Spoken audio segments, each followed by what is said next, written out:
The room was hot, but it needs to get hotter. Good morning, everybody.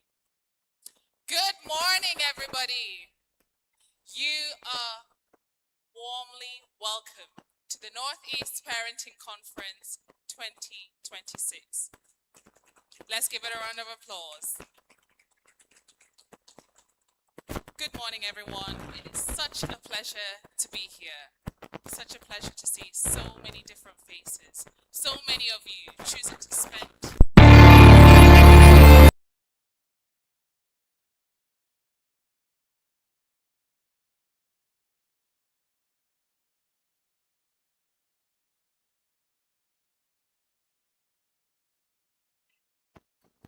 exciting. This is the Northeast Parenting Conference 2026. As we can see behind us, the theme is the new parent thing.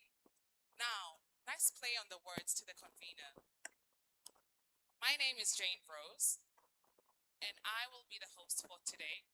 Thank you for having me. First and foremost, thank you to everybody that's made it this morning. And for those that are joining us online, thank you very much. We appreciate. Before we commence, I would like to say that there's no fire drill that is expected this morning. So for housekeeping purposes, the doors that you all came through this morning, in case you do hear the fire alarm, same way, in a nice orderly fashion, no running. There's a space, designated space for children, for those that came with the children, for entertainment, because trust me, these 4 hours are life-changing. These 4 hours are hours that you'll go back, listen to, ponder on the knowledge that you're going to gain this morning. So, as we move on, I would like to warmly welcome our convener. Put your hands together as we welcome.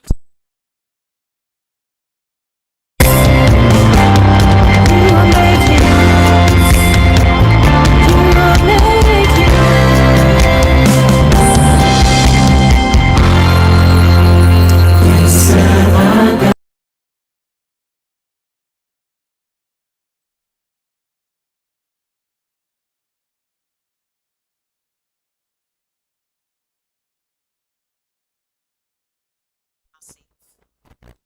It's something that goes beyond this hall. We are looking at a community of people who will contribute positively to the community, to the environment, to the world at large. Because one well-raised child makes the world better, and that's what we are looking at doing with the vision of the Northeast Parenting Conference. A quick backstory of how all this started. During the COVID, started talking about life generally, but it wasn't just about life, it was more into parenting. So everything I was talking about online was parenting. And from there, it used to be called our big gist. And from there, I looked at it and said, okay, we're changing it to the present parent. And that was how the present parent came up. And from there, after like 2 years, we thought, well, we've been having online program. Let's have a physical program. Let's bring parents together. Sometimes when we think we're joining online, we are actually listening. We are cooking. We are doing this. The concentration is not there. So that was how this came to be. And I believe that this is going to help a lot of families. Last year we had this, and we had so many positive reports from different people. And this year as well, I believe it's going to be more, because for the guests here today, we are mostly people living in minority. And I believe mental health is something you should step away from. It's not something we want to talk about, because our God forbid is there, our culture is there, our mentality, like people are just bringing things up, it doesn't really exist, it's there. And the more we wake up to the realities of what is happening to our children, the better we are to guide them in life, so that they won't grow up like us and start listing their traumas and linking it back to their parents. So I want us to be open-minded. Don't be judgmental. Be open-minded. Get ready to learn, no matter who is coming up here to talk. Get ready. We've got package for everyone. We've got a pen and a book. Sometimes writing things down doesn't mean you go back to it. it makes it stick to your memory. So please do some jottings, write it down, enjoy the moment. Let's have fun together. Let's learn, and I believe that this is going to really help us go a long way on our parenting journey. Thank you and God bless you. You are welcome to the Northeast Parenting Conference 2026. Thank you. A round of applause for her, please. And the program is about to begin. Now, thank you very much to our convener. She is a woman of faith, a woman of God, and in everything that she does is by giving glory and giving thanks to the Almighty God. So for this present parent Northeast conference to be open, we would like to call on stage her lovely husband, the one and only Pastor Ola, to open the prayer.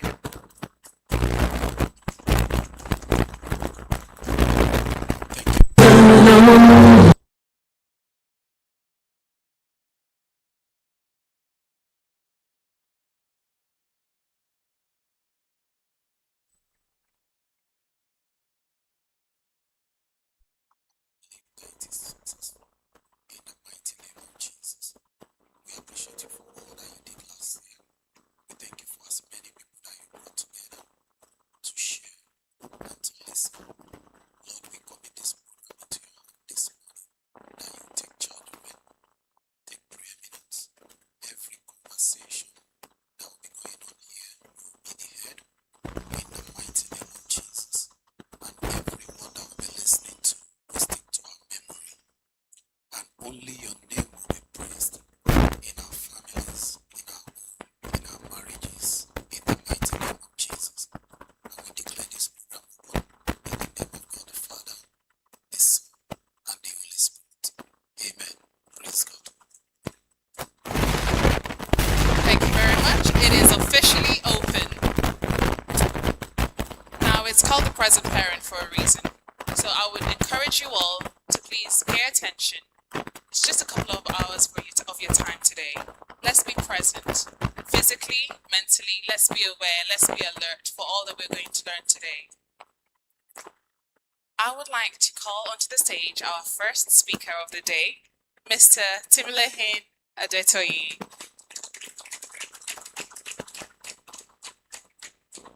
And he will be speaking on what we ordered versus what we got.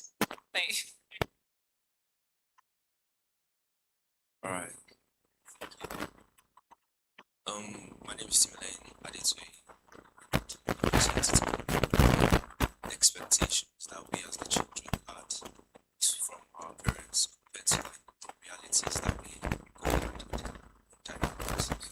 In short, I just want to talk about versus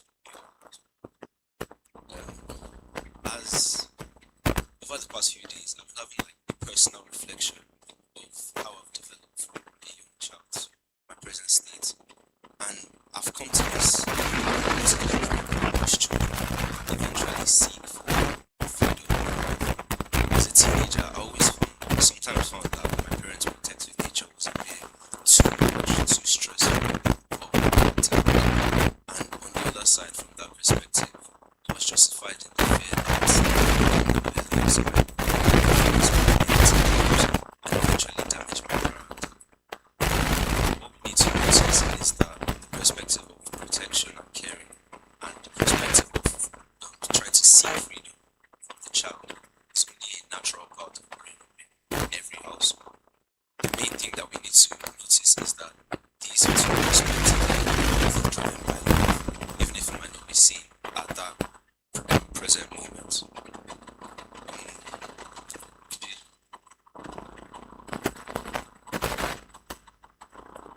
Alright.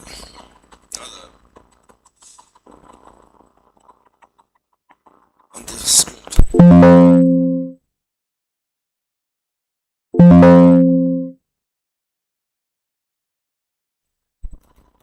So yeah, that's tiny child where I am today. What you guys might be able to see is the physical development that I went through as from young child to who I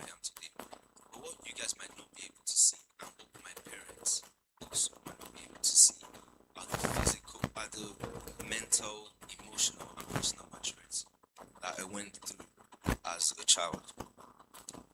These these unseen changes are overall just due to certain desires in most children. The first one is to explore the world and discover it for ourselves. What do I mean by that? Children want to be able to go out into the world, make decisions by themselves, be able to tackle issues maybe without the help of their parents sometimes. And the other desire that we need is to fit in. It's only natural that most young children and young adults want to identify with a group of people because it just tends to feel safer. These two desires are what shapes the mental maturity in most children. Now that that's established, I just want to talk about what we as young children truly need from our parents. There are many things that I could talk about today, but I've just come about with 5 main things that we need from you as parents. Number one, freedom to figure a few things out by ourselves. I don't mean that parents should just back away from their children and just let them roam free by themselves. This might be a bit dangerous. What I mean is that we need to be able to, we learn easily. We learn easily through this when done with plenty of guidance, of course, from the parents. This means that I want parents to be able to let their children discover things by themselves, make mistakes, because freedom, true freedom, isn't worth it if it isn't provided with the freedom to make mistakes. If this isn't given, we tend to feel controlled, caged, even though the intentions of freedom might still be stuck within us. We're just not discussing with our parents. What could be seen by our parents is just disobedience and stubbornness. That's we see in all households. My second point is need parents to be present and be involved with love as we grow. This is important in the sense that we need parents to be able to us as children will come back from school, come back from want to talk about our day, want to talk about our friends, our relationships, and the plans that we have. However, we just need you as parents to listen to us. What do I mean? We need parents to take some time out. I know most parents can be busy, but we need you to make time because that's what shows true presence in us. If this isn't present, inevitably we just feel unappreciated and eventually just shut out altogether. And this is where we see children not being able to talk to their parents and always shying away from them. My third point is we need guidance even when we're unaccepting. Okay, the parents might just feel it's easier to just, oh, this child isn't listening to me, there's no hope for them, and just give up altogether. However, we listen, even though it seems like we might not be. We just need a few, we just need a space to figure a few things out for ourselves and experiment for ourselves. We just need you as parents to guide us with love anyways through that experimentation process. If all this might happen because we might feel that you might be standing in our way in some sense that our parents' way might not be the only way, and that experimentation period might involve us trying to explore and know more. If this isn't given, we just tend to fight back because we feel that the parents are forcing their own way upon us. My fourth point, we need parents to carry us along in household issues and how problems are solved. This is essential because it teaches simple and basic problem solving skills where the child can just carry those same skills into the real world and apply it in their daily lives and solve issues. This enhances the problem solving acumen that we develop in the homes, which I believe I've also developed. This is a major means, if this isn't provided, it's a major means of learning bad behaviors in the society among peers because of that lack of problem solving skills, they just will not be able to know the right or wrong decisions in us.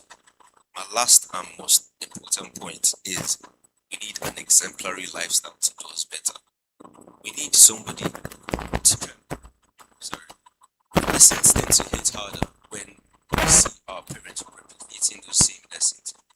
You can't just ask your child and demand your child to do something or behave somehow without you obviously not showing that behavior to the child. our first school of thought is the home. This means that any good examples that is replicated by our parents will just be imitated by us, and just shown in the real world. However, because the home is our first school of thought, any bad examples, if there's just no example at all to be known in, this will just lead to us adopting another example from outside the homes, from either friends, the thing we watch, or just life in general. And this might be bad in most cases and eventually leading to damaging characters and just replicating bad behaviors. What I mean in essence is that presence alone doesn't shape a child. What shapes a child? Intentional involvement and mental and emotional development does. I'm a psychology student, so I've learned that John Bowlby, who was a famous psychiatrist and researcher, has come to the conclusion that emotional attachment depends on responsive and engaged caregiving, not just simple physical presence alone that we see a lot of, sadly. Now that I've talked about the needs that we have as children from our parents, what often feels missing in most of these adult-child relationships? Simply enough, it's just one thing: emotional understanding. On the board, it says a sense of being truly known and emotionally understood, rather than just merely being provided and loved. It's the ability of the parent to be able to level with that child and understand the child's feelings at that stage of life that they're going through. This just helps builds home dynamics in general. The true emotional understanding and validation are broken down into two main categories that I've noticed: empathy over defense and acknowledging adulthood. What do I mean by empathy over defense? Empathy over defense means choosing to understand your child. Sorry, I don't think you can see it. But choosing to understand your child's feelings before trying to defend yourself, correct them, or even justify your actions. In more layman's terms, we need parents to be able to, okay, they see a behavior acted on by the children. What caused that behavior? What are the roots, reasons to that behavior, rather than just immediately reacting to that behavior and trying to justify that reaction to that behavior? Because an immediate reaction might not be the proper way of just parenting that child in that moment. My second point is acknowledging adulthood. And as it's as simple as the name says, we need parents to be able to know when that child has stopped being a child and just started being a young adult that can make independent and individual decisions by themselves. This, we need parents to be able to, because I am a young adult and gladly my parents, there's different stages of life, because you can't expect a 5-year-old, a 6-year-old to be able to go out and trying to look for a job and do big life decisions. There's knowing when your child has stopped being that young and knowing that they can make sound decisions is really vital in most, and is key to true emotional understanding. Effective communications are hindered at many a times when we block up and when parents are not emotionally understood. So this just leads to us shutting out, as I said earlier. And I wouldn't really be doing justice to this presentation if I didn't talk about personal and like practical examples of me and my parents have done that shaped me to who I am today. Firstly, we have a controlled communication environment where it's just a simple online family group chat where we just discuss about plans and just our daily life in general. Because this might be a bit odd considering like we live in the same house and some people might not find that as the traditional way. But in this life that we're in, everybody's busy, everybody's supposed to work, everybody's supposed to a group chat just allows us to maintain constant communication. If everybody's involved, it just helps us to work together. And the other thing that we do, which is we below a certain stage, we submit our phones before bedtime. This just because like if too much phone is obviously bad. This just helps us. It's obviously bad. This just helps us learn not to be addicted to things and just learn to basic self-discipline in life. Another example that I just want to say is the environment. We have environmental sanitation on Saturday mornings, which shouldn't be like postponed unless you have a valid reason. Because I've just been told that when you have a task and you have a time limit to do that task, you can't just procrastinate based on how you're feeling on that day. It just teaches us that we need to do that task on time and effectively, which I believe that me and my brothers have been able to um, replicate into real world situations, like when I'm at work. My last example might be that is my parents appreciate the level of assistance and involvement in just basic and menial household chores and issues. Like if I have help if me and my brothers need help in homework and basic chores, my parents will just be able to come in and help us. Because this just shows us and which happens to express to do. Because I talk about freedom, but we need a place to lie back if we can't solve, because we won't be able to make all the decisions about ourselves, and sometimes we might feel overwhelmed. We need parents to be able to be involved in that sense that we can depend on a certain person, even if we can't do it by ourselves. With that being said, I just want you guys as parents to go home with one thing, that physical presence isn't. I just want to hammer it that physical presence is important. Isn't the only thing we need. Emotional understanding, and we need empathy and truly understanding what your child is and who they are and whatever stage they're in. Thank you. Thank you very much. Let's give him a round of applause, please. Wow. What an opening session. Are we all impressed? Are we ready for some more? Are we ready for some more? Did Deliveroo come through? Did Uber Eats come through? That first session was what we ordered versus what we got. Thank you very much to our guest speaker, Mr. Timilehin Adetoye, for that. It was, yes, for us parents. Thank you. On behalf of all the parents, thank you very much for sharing that with us. Now, I would like to call onto the stage our next guest speaker, who will speak with us about what we thought. We all thought that we were fine, or so we thought. How did we experience our mental health growing up? For the next session, entitled, We Thought We Were Fine, How We Experienced Mental Health Growing Up versus What Our Parents Believed. Please welcome to the stage, one and only, Mr. Femi Fakorede.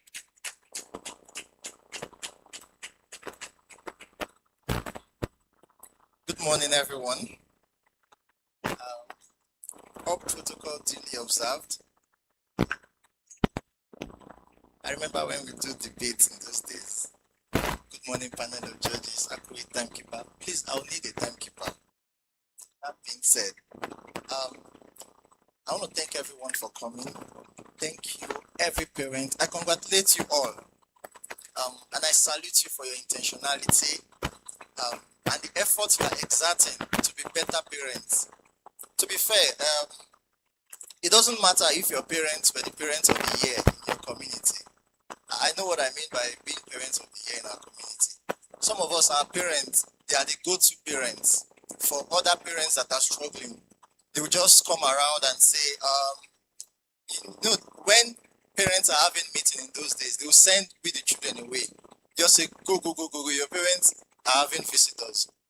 And we'll just stay by the doors, we'll be eavesdropping some of the conversations. Hope it's not that they are coming to report us or something.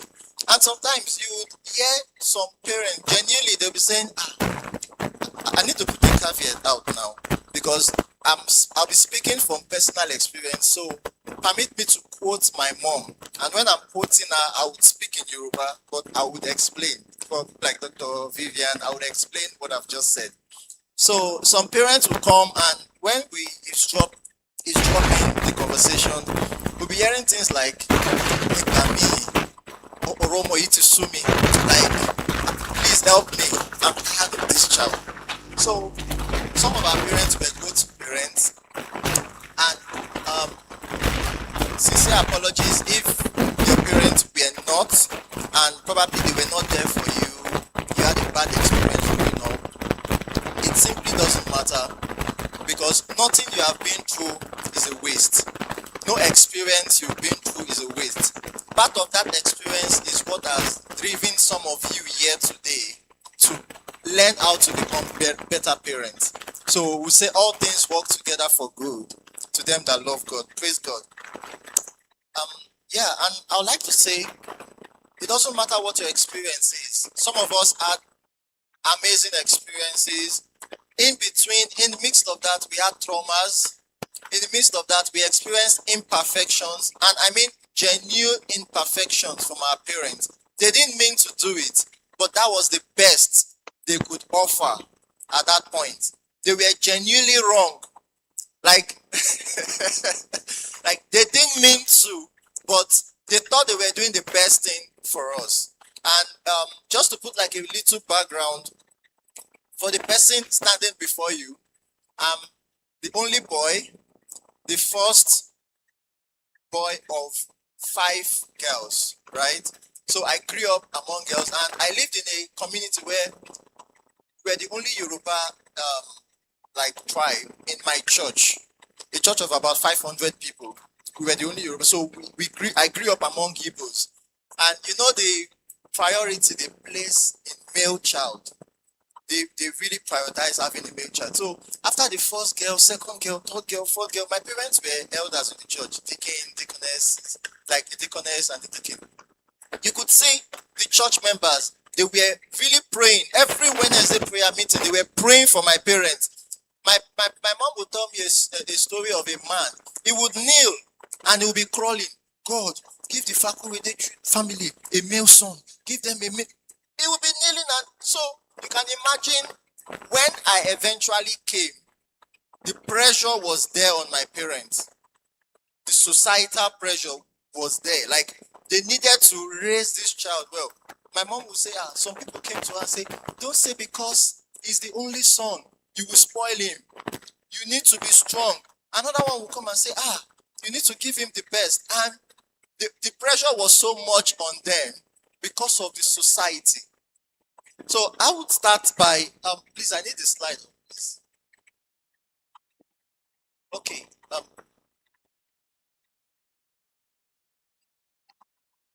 All right. So I would start by saying how we experience mental health growing up versus what our parents believed. We thought we were fine. We thought growing up in that kind of setting, they had their pressure, we had our pressure. We thought we were fine. We thought everything was going well. But we need to understand how they viewed it. My parents were very spiritual people. So most of the challenges we experience that we now know as mental health, they saw it as spiritual problem. And you, like I said, I'll put a caveat. When we try to explain certain things to them, when I try to explain certain things to my mom, she'll be like, "Masobemo, could see it means stop saying that. We don't have such a thing in our lineage or in our lineage. God forbid. We rebuke it in Jesus' name." Yes, it's good. But these were our experiences growing up.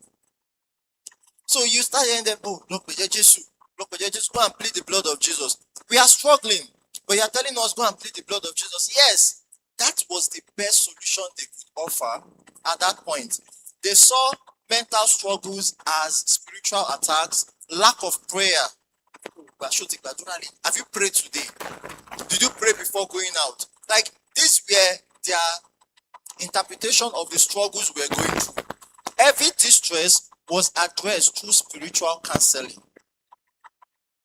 Okay, let's go and meet Pastor. Let's see what we can do about it. They were intentional about helping, but the best they could offer was through the lenses to which they saw the problem. And growing up, there was this box behind our house, and I'm not trying to I just put it out there. Even churches were doing it. When I explain, you know what I mean. They call it's a mosque, but because they had a very large compound, it was also used as a correctional facilities where children that had challenging behaviors, they were housed there, and we could literally see some of them were metal chains on their leg. How many of you know what I'm talking about? Like metal chains, they would chain their hands. I saw these things growing up.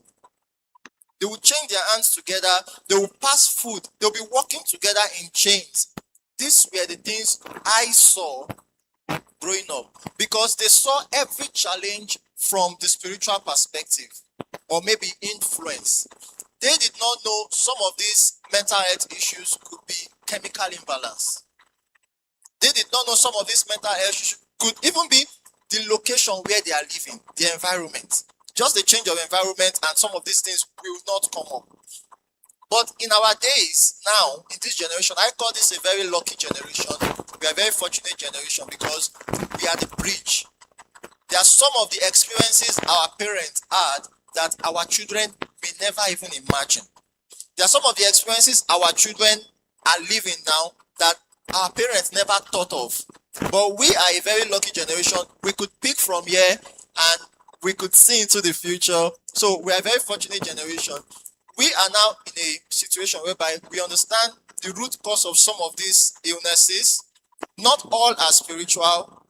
I said not all. I know some of them are. I'm a spiritual person as well. So I'll go to the next slide, and from here, another lens, especially my parents. My mom is 74. She experienced the Civil War. My dad did. They will tell us the story. So they had no choice when it comes to making decision. They had no choice, especially when it comes to food. It's whatever you see, you eat. We didn't grow up having choice to say, Mom, my daughter will come and say, I don't want to eat this. When they go to school, they will give them a list of food. They can pick the ones you want to eat. Who dash monkey banana? Like when we were growing up, it is whatever they. I remember. I don't like amala. Yeah, I don't. I've not had it for the last 10, 15 years. I don't like it growing up. But when they make it at home, I try to sleep early. My dad will wake me up with abara. You understand? I don't want to say it, so when it's late, they can't arrest him anymore. So, that's how he will wake me up. Ni letani, in whose house? It is what we have, you will eat. That was traumatic. I went to bed because I don't want to eat this food. You wake me up to eat that same food and say, in whose house? You don't have a choice.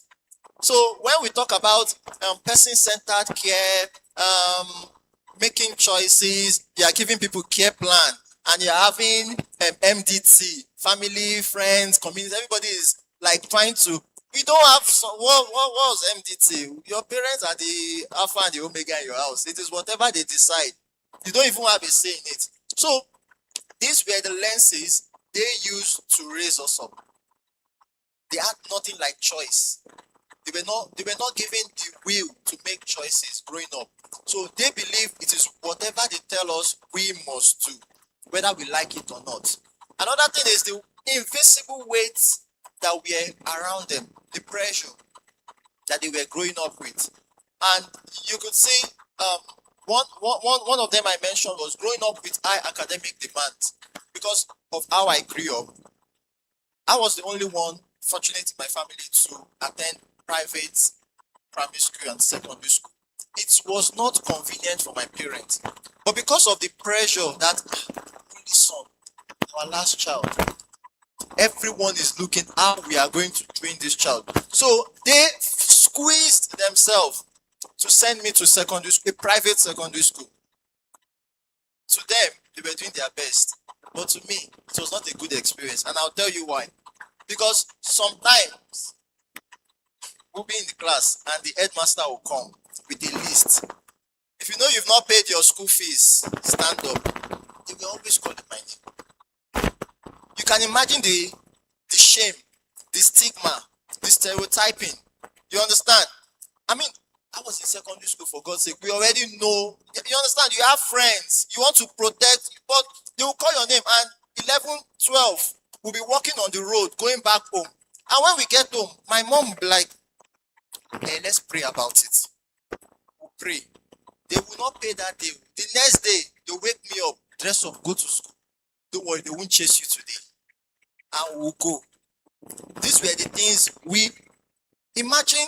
I can't even do that to my daughter now. You understand what we are saying? So these were the kind of their belief, what we know now. We grew up with that kind of shame. There was only two sessions where I didn't experience that, and that was because I won a scholarship in SS1, and that was what carried me through my senior secondary. So that was when they started paying, like the organization. It was my church actually, so it was a district competition. So they were paying my. That was the only.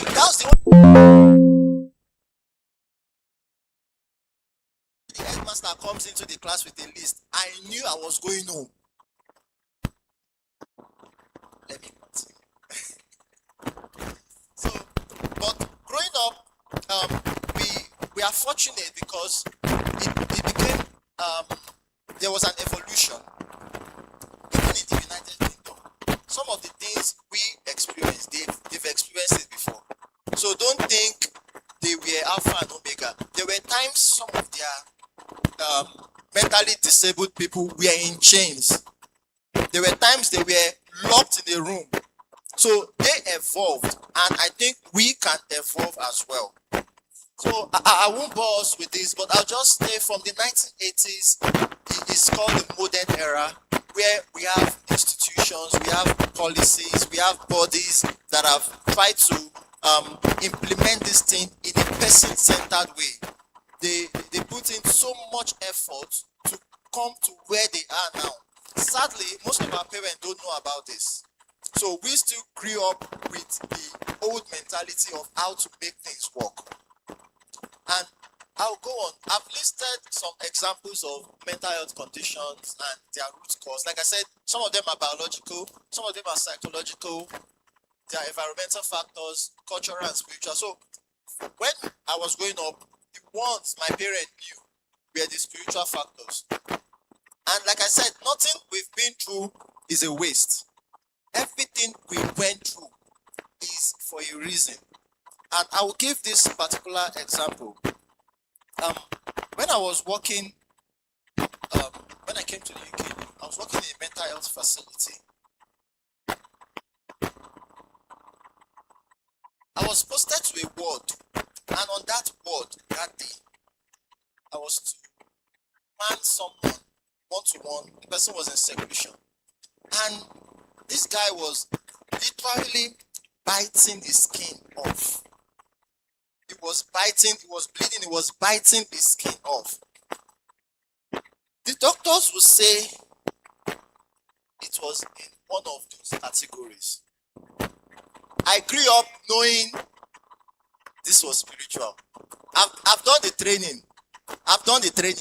I know the category. I know it's schizophrenic, it's this, blah, blah, blah, blah. But I grew up knowing there was a spiritual cause. So I sat down on the chair with a pen. Unknown to the guy, I started praying in tongues. I was not praying out.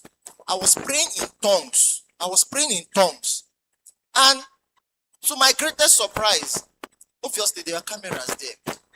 If we had been in a much free society, that could have been a documentary. Because I'll tell you what happened.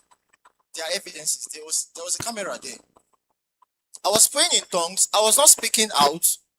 This guy came to the window and was telling me, "What are you doing to me? What are you doing to me?" He was raising his voice. "What are you doing to me?" I just continued praying in tongues. You know, his observation, every 15 minutes, 10 minutes, you just write. But in between, I was just praying in tongues silently. At some point, he knelt down close to the door and he shouted, Jesus, have mercy on me. Remember I said, everything we've been through, not all of them is a waste. At that point, the doctors were seeing a physical problem. What was happening to him was not physical. There's no amount of diazepam that would have killed that man. Please, I'm not saying when you go to work. Please. Like I said, I wasn't audible, so they can't track it. I am the only person that knows what was going on between that transaction and less than a week later. I don't know, for any reason, I was sent to that same ward. It was an afternoon shift. I don't know why I picked it, because I live in Sunderland. The ward was in Newcastle. I picked that shift. I don't know why. Immediately I got to the ward. It was a half past one start. They were preparing his discharge letter, and he was discharged. Immediately I saw it. I said, oh, this is the reason I picked the shift. Because imagine going on a metro for like an hour just to do a late shift. So immediately I saw they were discharging him. I said, oh, this is the reason why I am here. So I can know they've discharged this guy. In the days of ignorance, God overlooked. But now, that's why I said we are a very lucky generation. We should not leave everything to findings and research. There are some times in our admonition, we should still know there are some root cause that are spiritual. There are some root cause that are cultural. It helped us growing up. You could see my parents say, why don't you see me? Like, don't bring shame to our family. Some of those things, some of those habits, they braid them away. Some of them, they talk to us and we listen. I'm rounding up. Now, what was the shift we enjoyed and I would like us to also take home? Number one is listen to validate, not to fix. Our parents were always thinking they can fix everything. My parents thought they could fix everything. Sometimes it's just okay to hear him out and don't say anything. Just say, it's all right, I've heard you. That's all. You don't have to find solution because you don't know all the solution. And that leads me to the next one. Destigmatize therapy. When you tell your parents, especially when I tell my parents, oh, I'm struggling with this, they'll be like, no, masobemo. Don't say that again. Like, let's go and see somebody. It's like, you want everybody to know what we are going through in our family. So, there's this stigma they had for therapy. Like, permisita. How many of you, your parents do? Like, I will explain, Dr. Vivian. I say, keep me at home. Don't go and keep me outside. Just come and keep me in this house. Cover the shame inside. So, they were always running away from therapy. They were scared of help. They thought they could fix everything, but we were suffering. The next one is to understand the modern landscape. Things are changing. And I will say this, while I was in uni, that was when I met my wife. So we knew each other for over 5 years before we got married. My parents knew her, I knew her parents, like that. When I was doing my youth service, myself and my wife, we had a little misunderstanding then. So I was home that day. My mom had prepared the afternoon food. I did not eat because I was emotionally down. You know what my mom said when she came in the evening and saw that I had not eaten? She said, "Kilo de tojo, Esther, like it's like you are not hungry. When you are hungry, you go and eat. Sure or not, is it a woman's matter that is making you not to eat? To be honest, emotional issues have made some people commit suicide. But the way she saw it was like, you are not hungry. When you are hungry, you go and eat. We need to understand that things have changed. our children are going through a lot, especially in the age of social media. They see so many things online. The pressure is much. The peer pressure is much. Let us learn to listen to them. Our parents they had time for me. Don't get me wrong, they had time for me. But the best they could give was not enough. They were giving their best, right? Genuinely giving their best. But there was a big gap between what I actually needed and what they were providing. And finally, I would say model health vulnerability. Shift from the traditional ways of saying, be strong, be strong. When I lost my dad, a lot of people came. Remember, I said where I grew up. They were coming and saying, you are the man of the house now. They were not, be strong. You have to be there for your mom and your sisters. I was the last child. I was still a teenager. They were telling me, be strong. Nobody was there to say, don't worry, it's okay to cry. So, no, you're crying. No, what will happen to your mom if your mom sees you crying? Hey, God, my goodness. These were the things we grew up to know. And all of them there, that generation, they thought they were doing the best. They thought they were making us masculine. They thought they were making us, you understand? I put something at the last. I said, our parents chose hyper-independence to stay alive. They prioritized survival. As long as they survived, they were okay. Anything to make them survive. Independence, emotional stability, maxing emotional difficulties and the likes. But we, this generation, we choose therapy. Because we don't just want to survive, we want to flourish. Thank you very much.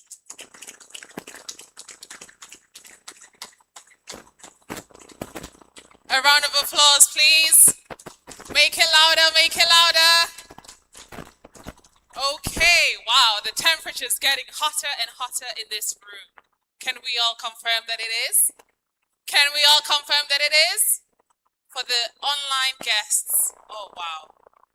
I wish you were here. I'm here. I'm wearing yellow so you can tell.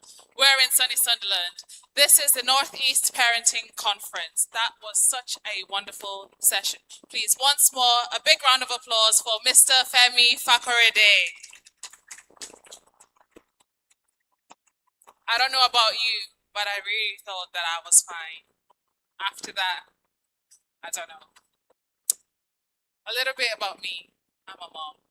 And I'm really going through it. So if you're going through it with me, stay with me. This is a place to be. Thank you very much to everyone that is here. This is the Northeast Parenting Conference 2026. So far, we've had our 2 guest speakers come on. We've spoken about what we ordered versus what we got.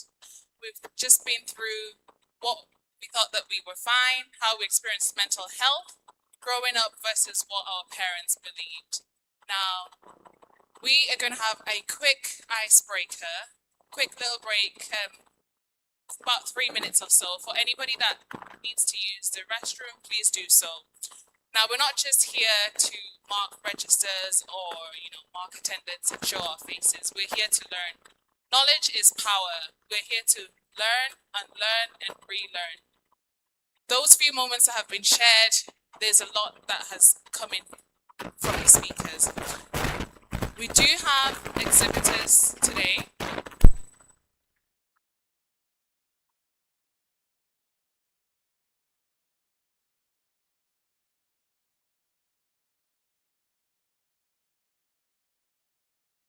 Next 5 minutes to warm up the session again and get going. So quick round of applause once again for all our guest speakers. And we'll see you in the next 3 to 5 minutes.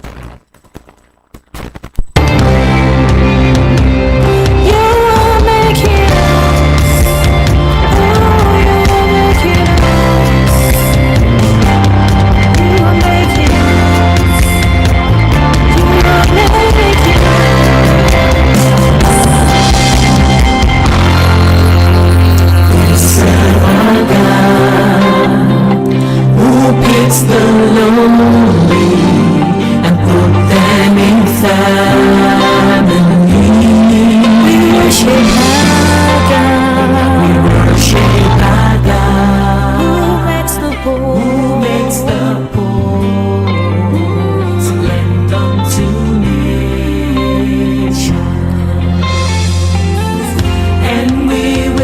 worship Him, for He is making us to who He wants us to be. We will worship Him for the rest of our days. We will worship Him for the rest of our days. We will worship Him for the rest of our days. We will worship Him for the rest of our days. He has given us all that we need to live a life pleasing to Him.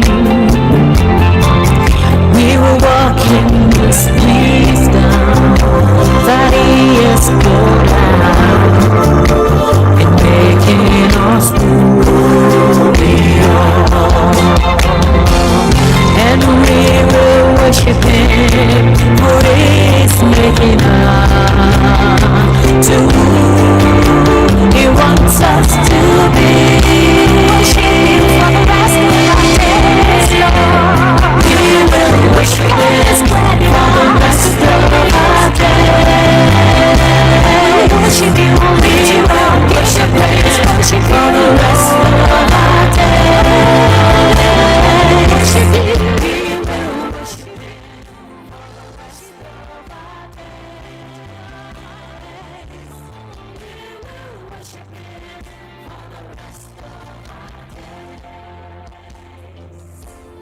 My life is secure. I breathe through it.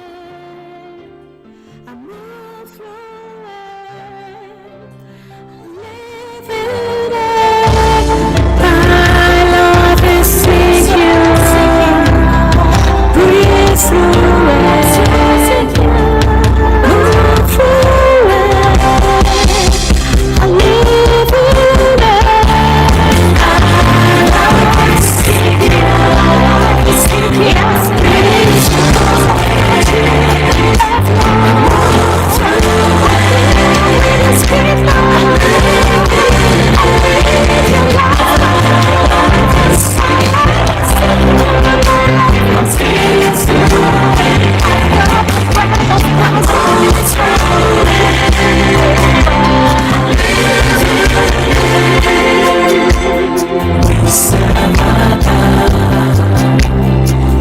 Makes the lonely and put them in front of me.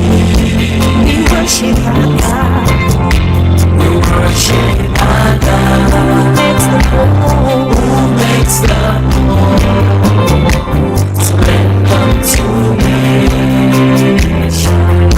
And we will worship. We will worship Him, for He is making us to who He wants us to be. Yes, we will worship Him. We will lift up our voices. We will lift our hands. We will lift up our hearts and worship You forever, Lord. We will lift up our voices.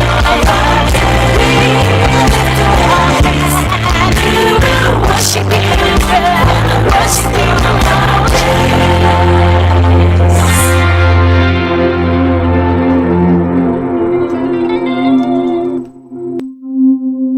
This is just a drill. Leave your laptops. It's too heavy. Go on without me. We would never leave a good bit of veg behind.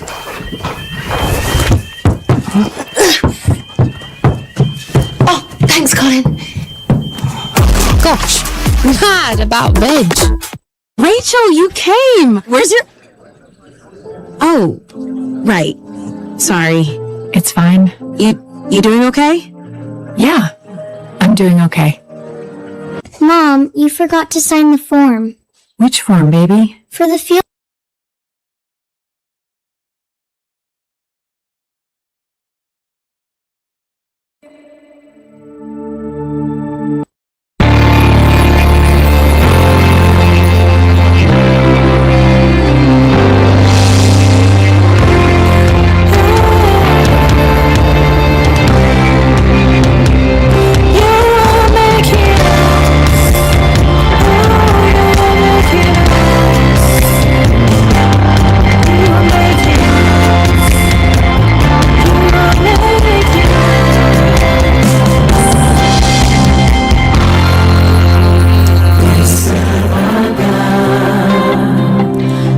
Picks the lonely and put them in family. We worship our God.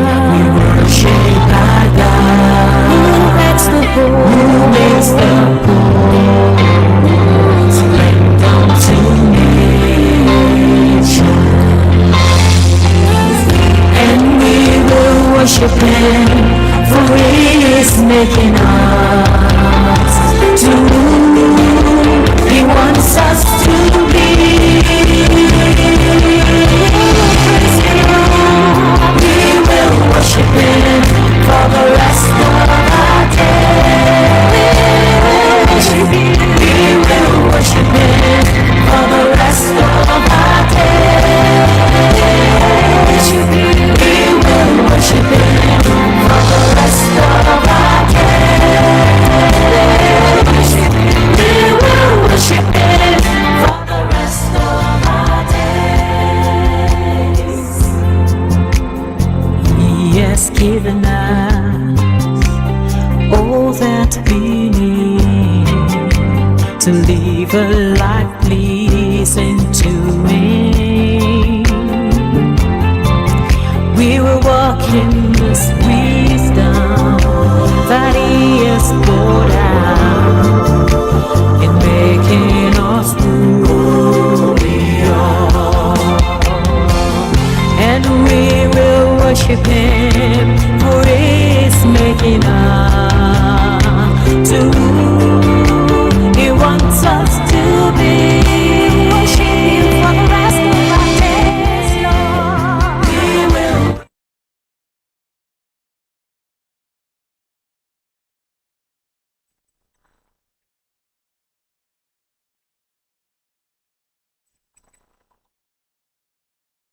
Heard.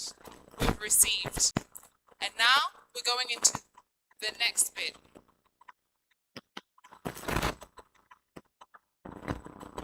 The theme of today's session is children's mental health realities. And our next guest speaker is none other than Dr. Vivian Okoye. Please give her a resounding round of applause as she welcomes onto the stage to take us through this next session. Children's mental health realities, what every parent must know in raising emotionally safe children. Once again, a resounding applause for Dr. Vivian Okoye. Thank you very much. Thank you.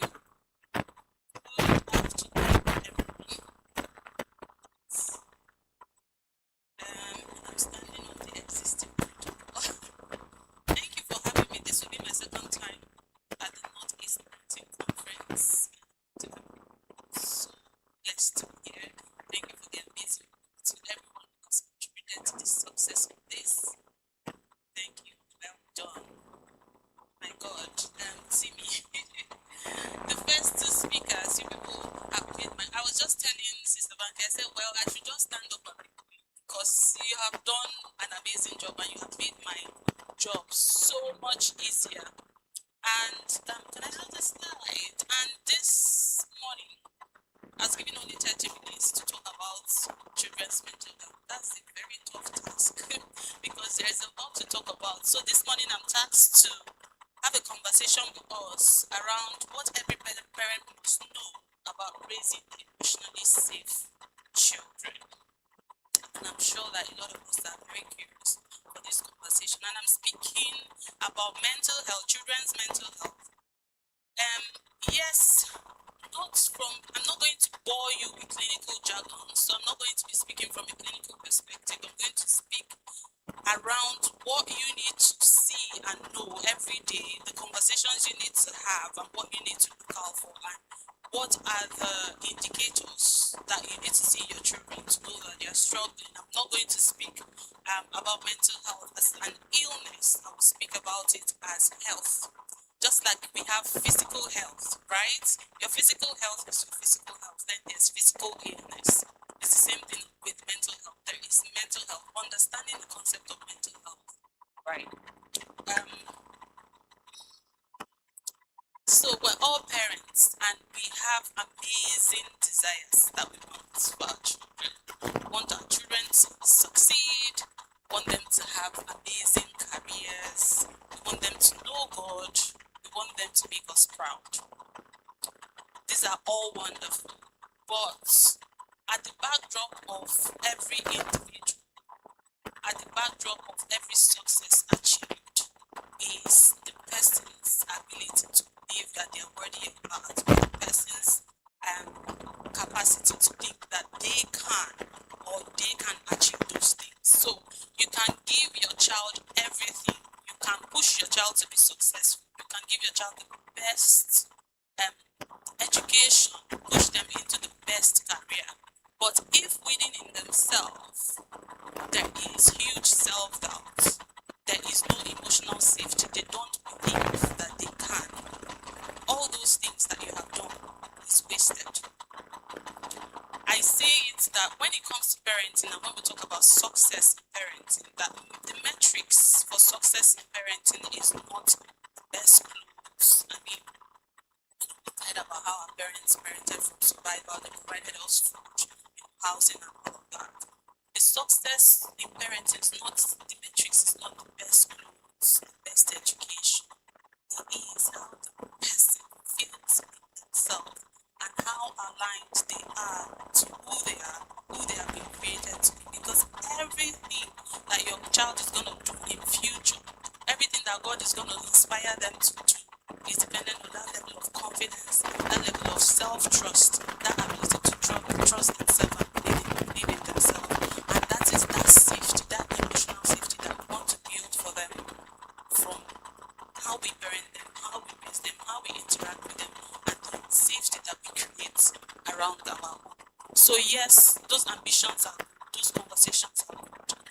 Having that push, just like Timmy said, like having that push, pushing your children to do better is good, but the environment, the safety is important because it's a major factor around your child's mental health and how it's going to go either negative or downhill.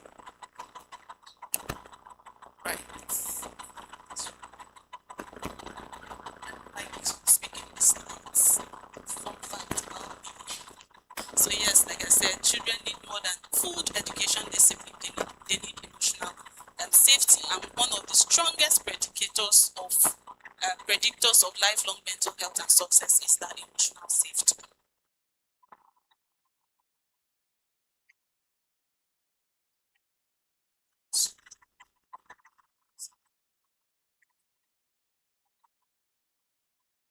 So, what is mental health? Like I said, mental health, we're not speaking about mental health from the perspective of illness.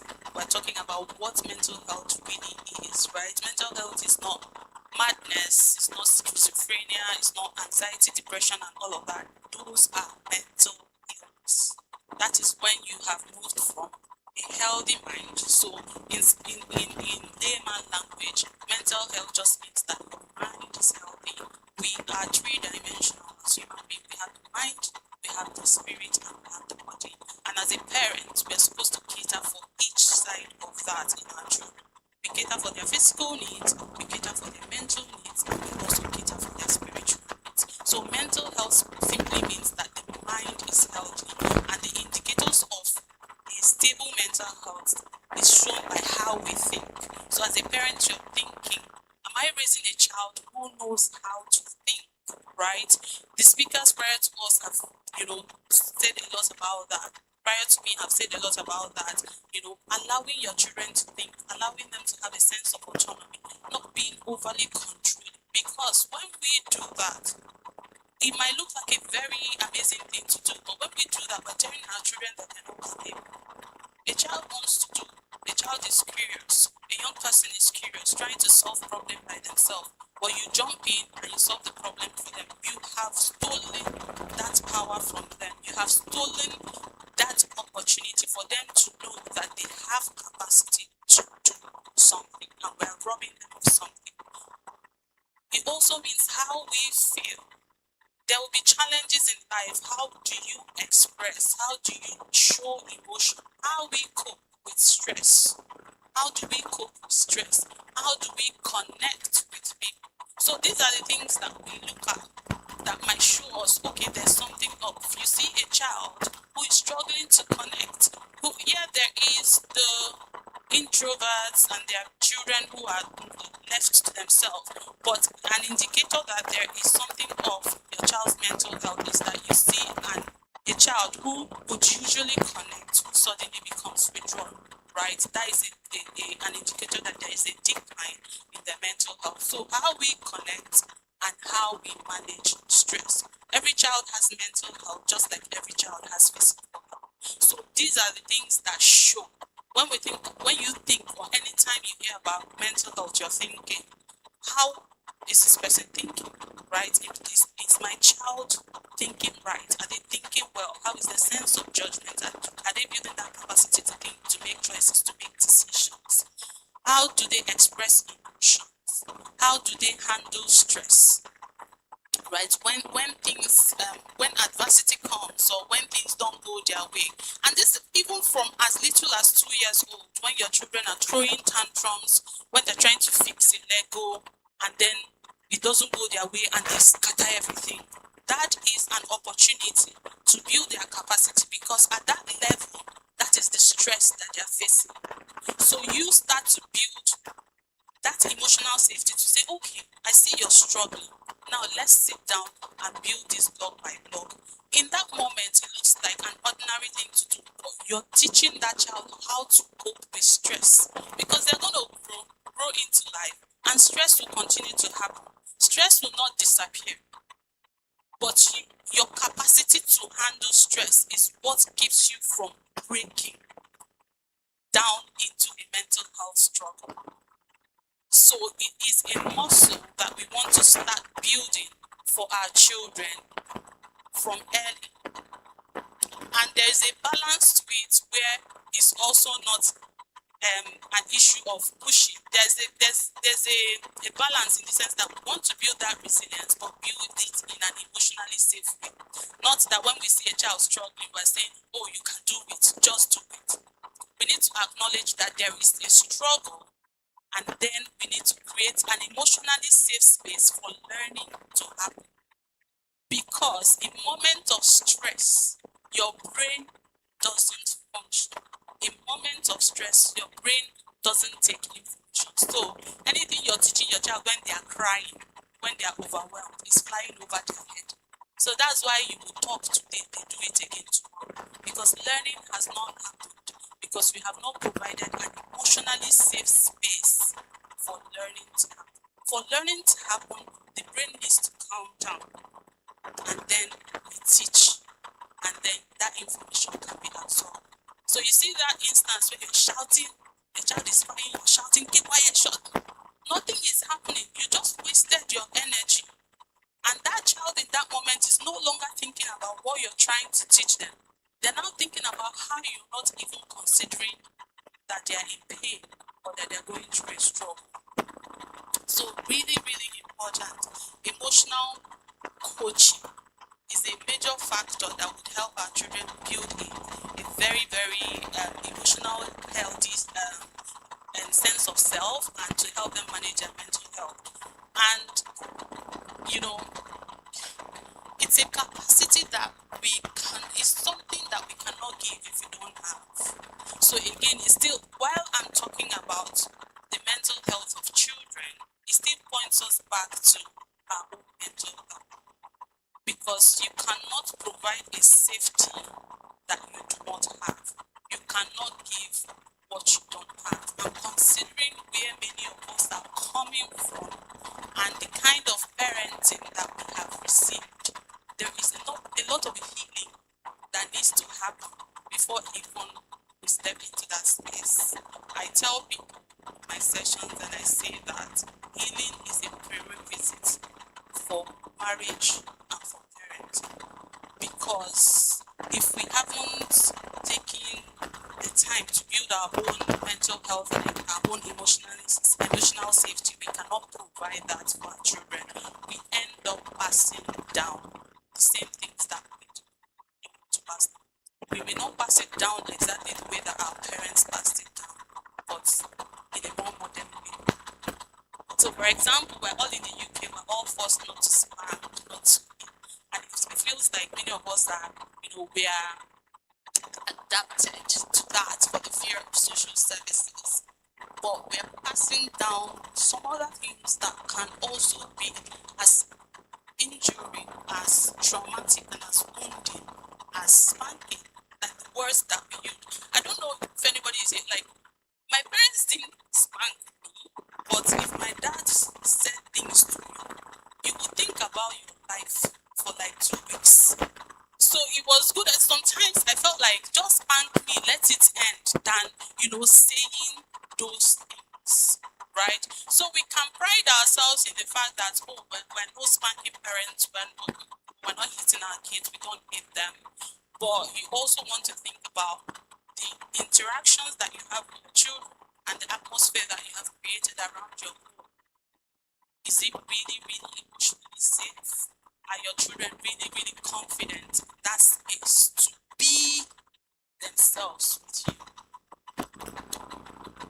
So when it comes to mental health, this is like a continuum, right? So what healthy looks like is that a person is coping. This person is coping, this person has a community and is connected to their environment and the people in their environment. Then a person is struggling, and this middle is where most of us are, right? Or where most people find most of our kids, where they're struggling, they're withdrawn, they're stressed, they're irritable, especially if you have preteens and teenagers. Anyone with preteens and teenagers? Oh, they hold their eye. The moment you say,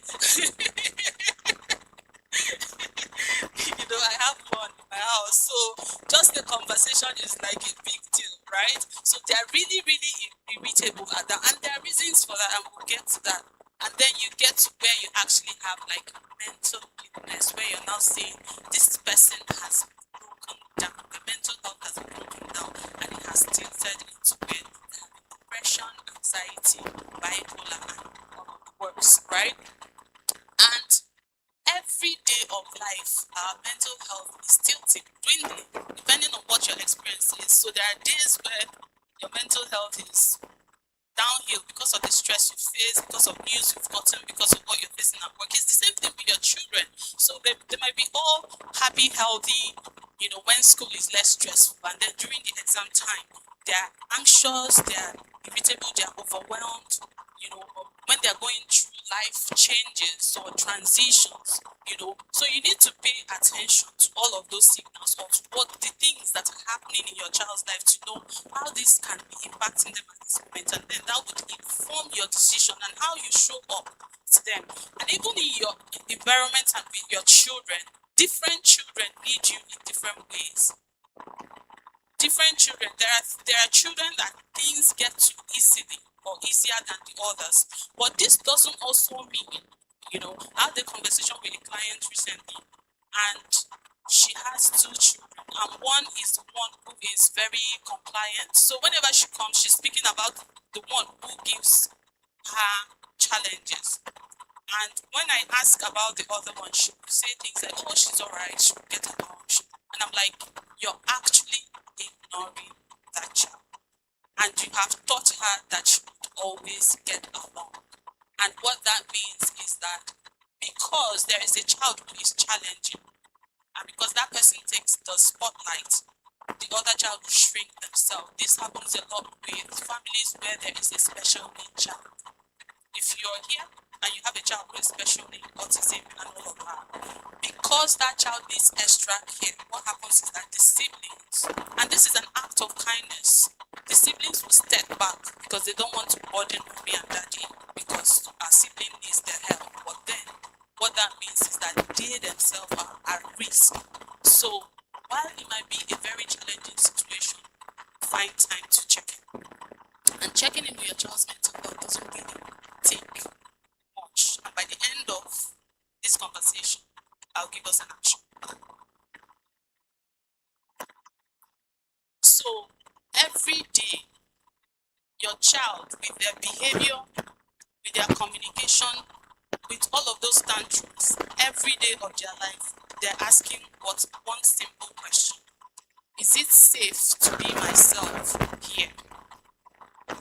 Every day, those behaviors that you see in your child, withdrawal, tantrums, busting out, banging the door, all of that, every behavior is communication.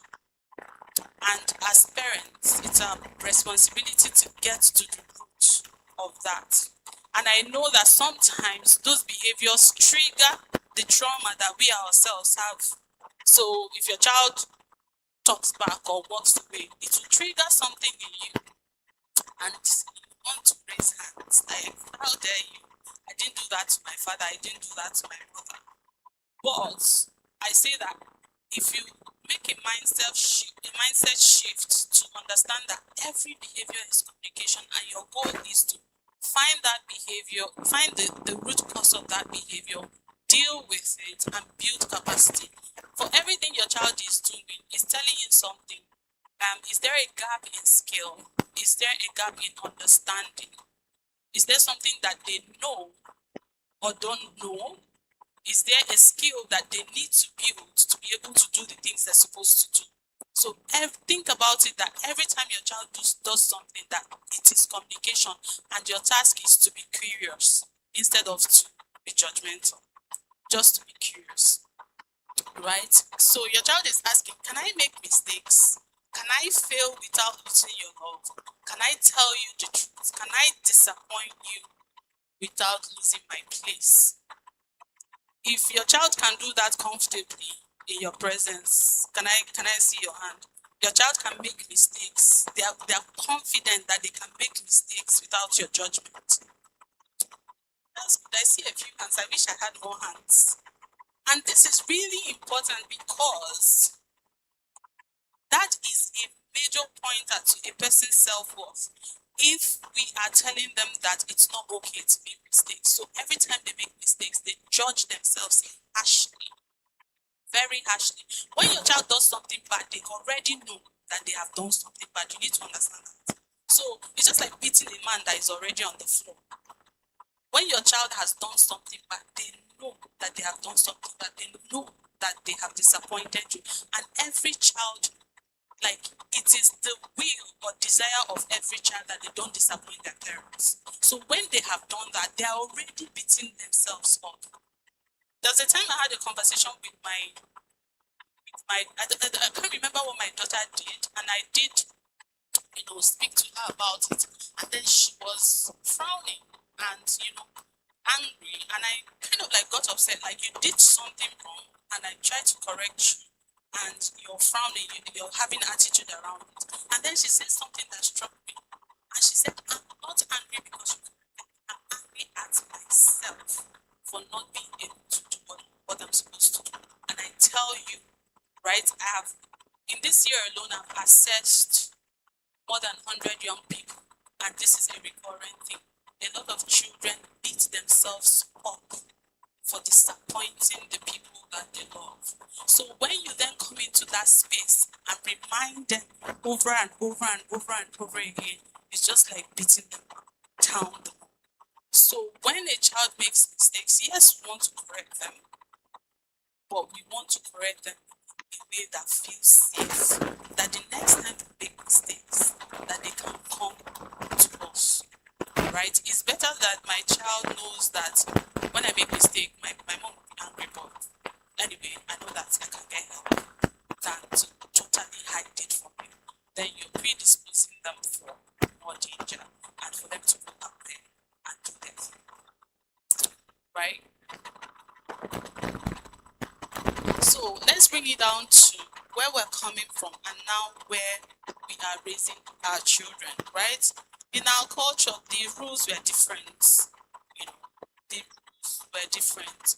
We were the same. You didn't raise your child in a society where they walked into a room and felt different just by being themselves. You raised your children where everybody was dark. Like you were raised in a place where everybody was dark. I don't know. Are there people who were born British here? But I'm thinking that majority of us were born in Africa, right? You were raised where everybody looked like you. You know, things were done in similar ways as you. But we're now raising our children between two identities. In a world, you know, we ourselves, we never navigated. We're trying to explore this world. They too, they're trying to explore it. And think about yourself as an adult, the challenges that it is, even your workspace, you know, trying to fit in. And think about what that means to a young person who doesn't have the capacity that you have. They have unseen struggles that they don't even many times have the words to express. Right? They feel different. There's a need to fit in. There are people who are talking to them and making them feel like they don't belong. Right? They're wondering, am I British? Am I Nigerian? Which identity should I embrace? At home, I'm being told I need to be Nigerian, or African. In school, I'm being told I'm in a midst of people where I need to fit in as a British. Right? So it can impact how you think about yourself, your self-esteem, your confidence level. It can be confusing. So it's almost like you're having a multiple personality, right? At home, you cannot be speaking accent. Sometimes your parents are making fun of you. Why are you speaking that accent for? And then in school, you have to use that accent to actually be able to communicate. So it's a bit challenging. So we need to understand that these are like also the challenges that our children face, and these things have impact on their mental health. So what is the weight that they are carrying? So that they have this struggle of balancing that African and British identity. There is racism and bullying, whether we want to acknowledge it or not. If you haven't heard about it, maybe your child is not talking to you about it. It's happening, right? Subtle, covert, however, it's happening. So you need to be aware of that. There is social media, right? So the odds are not in our favor, especially with social media, and it's a necessary evil because at some point you will give in. I'm part of the school of thought, no social media until 16. I'm still there, but at some point you're gonna give in, right? And that is a whole new world and thousands of voices speaking to your child at the same time. So think about how you feel when you pick up your phone in a space of 10 minutes. You've gone to Instagram, you've gone to TikTok, you've gone to Facebook. When you come out, if you pay attention, if you're a self-aware person, you feel exhausted because in a space of 5 minutes, you have gone through different levels of emotion. You see one news, it makes you happy. You see comedy skits, you laugh. You see Nigerian government news, you're mad. You want to pull out your hair. Like, that is not how our brain is wired to function. So that's why many times when you come out of that space, you feel really exhausted. You have a fully developed brain. Your child doesn't. So imagine how that impacts them. You have the capacity to sieve through information. Even many times you don't even have the capacity because those things subconsciously still registers. But imagine a child who doesn't have that capacity to actually sieve through those information. So they're just soaking it in and then they have access to this information. And there are lots, unless you're monitoring your child's device 100% of the time and you're monitoring everything that they take in, there's a lot there are things that sometimes my kids watch on TV and I'm in the background and then they say something and I'm like, where is that coming from? And you can't watch that anymore. But these are things that I've rated age appropriate. But you see the silent programming in the words, in the conversations, and all of that. And all of these are really, really challenges for our children. There is the burden of academic expectation. I mean, for many of us, the motivation is for a better future, better life, better education. So that motivation also drives you to, you cannot mess up, you cannot afford to. So it's a bit of a pressure on them as well, you know, because they can see that there's transitions. A lot of transitions are happening for our children. For those of us who recently just migrated, we pull our children from everything they've known, from the communities they've built, from their extended families, their cousins. We pull them and we brought them here, and it's almost like they're isolated. How many of us, let me ask, because I've just been talking about it. How many of us did actual preparation and actual planning for the transition from from moving from Nigeria to the UK? How many of you actually had, if you had children who were 6 years and above, how many of you actually had proper transition conversations with them to prepare them for where they're coming from and what they're coming to? We didn't. So we just came into the UK and we're like, oh, it's better here. Oh, we have done, we spent all this money and we expect you to just move in, get along, and just, you know, this is the for your future. And they hear us have that conversation. This is for your future. We have done all the, we're doing it for the kids. And they're thinking, but I'm struggling. But I cannot say that I'm struggling. I cannot say that I'm finding it hard because daddy and mommy have done this for me. And they keep saying that they have done that for me. So they're also managing your emotions and managing your expectations. It's too much of a burden for them. And it makes them withhold. Right? Something as simple as before we moved here, I had like 6 months before I started having conversation with my daughter about her hair and how her hair is gonna be different. It might be something that people will pick on, but she needs to embrace it. And it's just things as simple as that. Transitions. Your child is transitioning from primary to secondary school. You just expect them to transition, get into secondary school. You're in big school now. See, in every mental health assessment I have done for a child, at least 80%, when there's one question that I ask, at what point did this child start struggling? Or at what point did this behavior or this challenge start? And many times, at least 90% of the time, it is when they moved from year 7, when they moved from year 6 to year 7.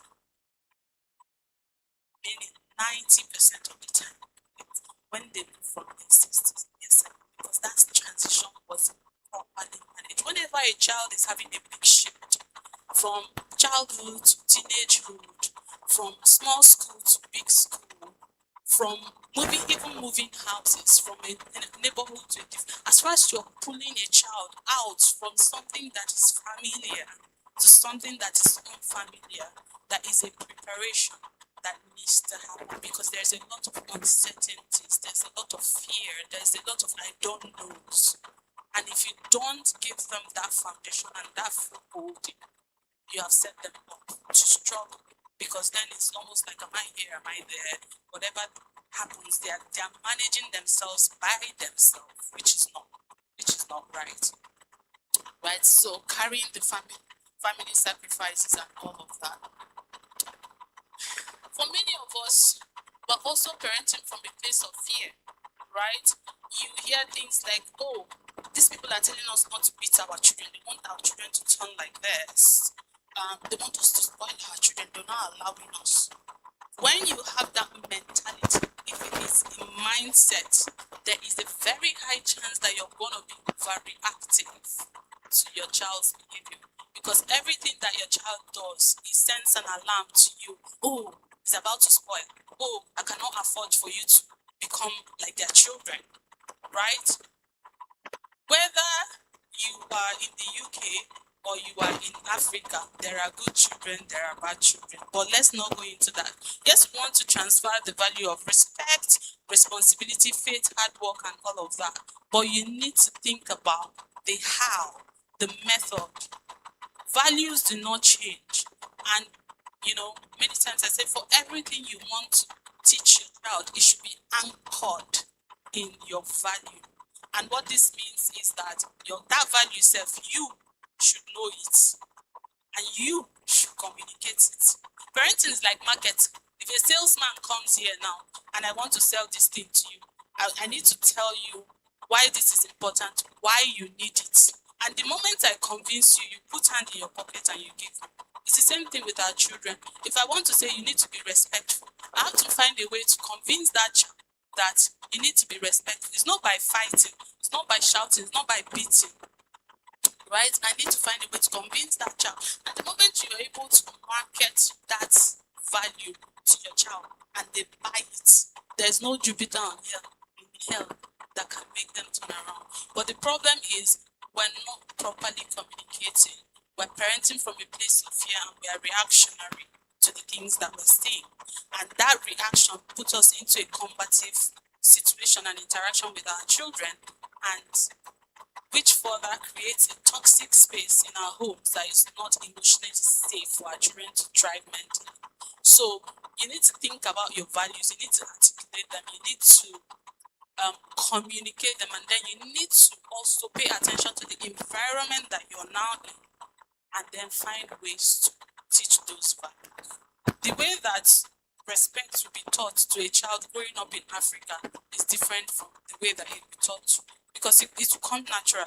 If your parents don't even tell you, for church they will not tell you, for community they will not tell you, right? But in the UK you now have to be more intentional to draw that line, and then you will also have questions around but so I had a recent conversation with my son, who's 8 years.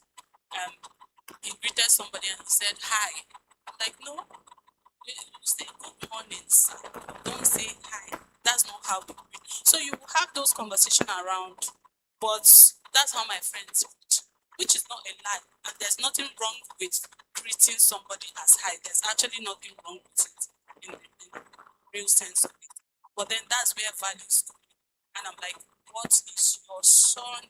What is your name? He says, my name is Victor Okoye. So because you are that's what makes you different. Because you are an Okoye, this is how Okoye is greeted. And this is why we greet like that.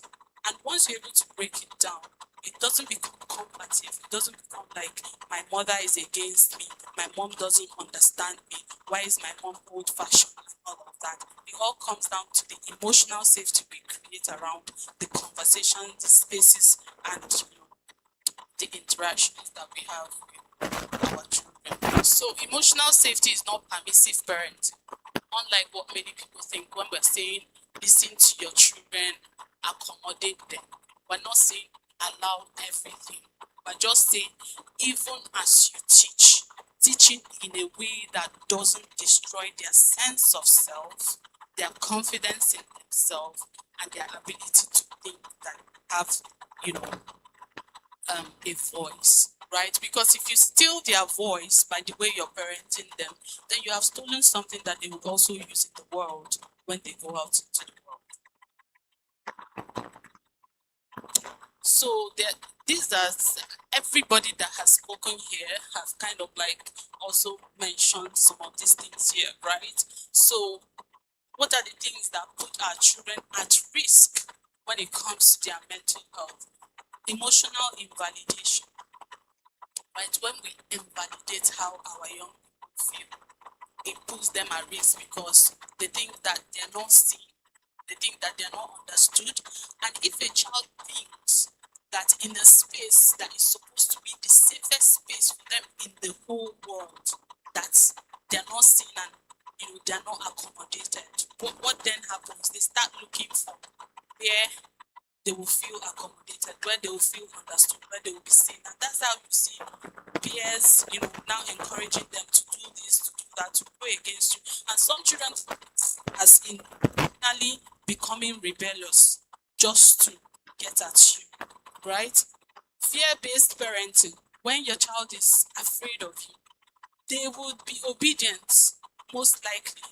If your child is afraid of you, they will do what you want them to do. Let's not get that wrong. But it has consequences. Number one, they are waiting to get out of your house. And when they get out, they're not looking back. Right? Number two, depending on how bad it is, there might also be other coping mechanisms that they are using to make themselves feel better. right? This is where some form of addiction is also coming, even screen addiction. For many young people who are addicted to screen, it's just a coping mechanism to escape the toxic environment that they are operating. Constant criticism. Your voice is the loudest voice in your child's life. If what you always communicate, either intentionally, directly, or indirectly to your child is, you can't do anything right, you're not good enough. That is the voice. That voice, many of us are still trying to heal from the you are not good enough we received that as children. Let me tell you, if you think that's not you, how many ideas have you had that before you execute, it takes you 5 years before you believe that, oh, I'm capable of doing this thing? How many of us are so paralyzed by the fear of failure? That comes from a childhood filled with judgment when we failed. And that is what makes these Western clients a bit like, that's what makes them more innovative than us, because they've been raised to accept mistakes. Mistakes are normal. So when they get ideas, they run with it. They're not thinking for it to be perfect. They're not thinking about what if it fails. And that's the problem that we have, and we cannot afford to repeat that cycle with our children. We need to give them a healthy inner voice, that even when they doubt themselves, that when they remember your voice, it will be positive and something that would encourage them to move forward. Unrealistic expectations. While we want our children to be the best, do the best, we also want to pay attention to what is realistic. So, for example, expecting a 2-year-old to sit down for 2 hours, expecting a 2-year-old not to spill water if they're carrying water. A 2-year-old is carrying water and spill water, and you start shouting for real. Like, what are you expecting? So, unrealistic expectations, right? Emotional distance.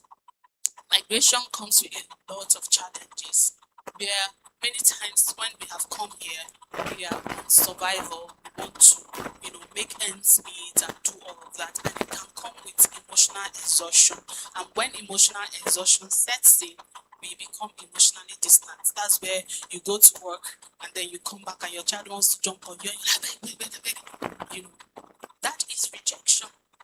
To you, it is real. You're tired, you're exhausted. But to your child, how did they interpret it? I went to seek affection from my mom and they rejected me. And children interpret things literally. They don't have the filters that you have. They don't understand the things that you understand. So in that moment, they're thinking, does it mean my mother doesn't love me? Does it mean my father doesn't love me? And when that becomes a repeated experience, it forms a belief. And when that belief is consolidated, it goes with them into their adulthood. Because the things that happen in childhood don't just end in childhood. It follows us. It becomes the bedrock of our mental health, our self-worth in future. So really, really important. Then you have trauma, right? These are external factors, and sometimes internal, because they say many times a child's first bully is their parent. Many times a child's first, especially in Africa, is their parent. And it's interesting because when we now hear that our children are bullied outside, we wear our fighting pants. And then you're wondering, you are the one who taught your child that this is okay. It's okay to be spoken to this way. It's okay to be demeaned. It's okay to be, why is it okay for you but not okay for another person? So that's a food for thought, right? So trauma, those things are traumatic experiences for our children. Even common pulling your child, migration as well, pulling your child from what is it has the capacity to actually affect their mental health, right? Then you have social media. Of course, we have talked about that. So when it comes to, everything that you want to do for your child, it is summarized in these 3 things. You love your child, you do everything, provide, want the best for him, want the best education. As a matter of fact, you're here because of your children. You want the best life for them. But the way children spell love is in time, attention, and presence. And this is what creates that emotional safety that our children need to form a healthy emotional and mental health. What are we seeing in clinics? What we see every day, right? We're seeing anxiety, everything that I have said leading to now. When we don't pay attention to that, this is what it predisposes your child to. You're predisposing your child to anxiety. Because when children don't know what to expect, when they're walking around in eggshells, when they're in a home environment that doesn't feel emotionally safe, where mommy can lash out in 1 minute, she's happy.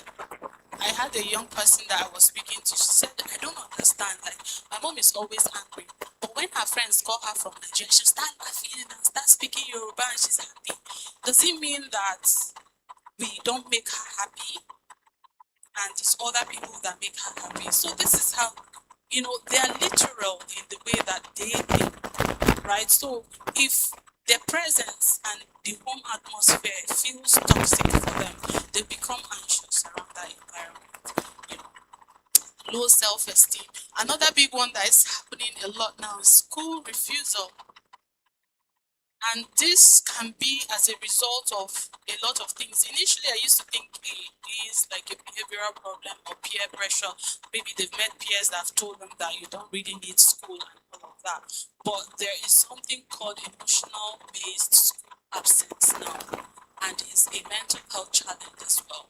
When a child doesn't have that emotional capacity or the resilience to push through stress, sometimes they reach a point of burnout and they just shut down and they don't want to be in that school environment. It's happening a lot, mainly in British young people, but I'm seeing it creeping up into African homes as well.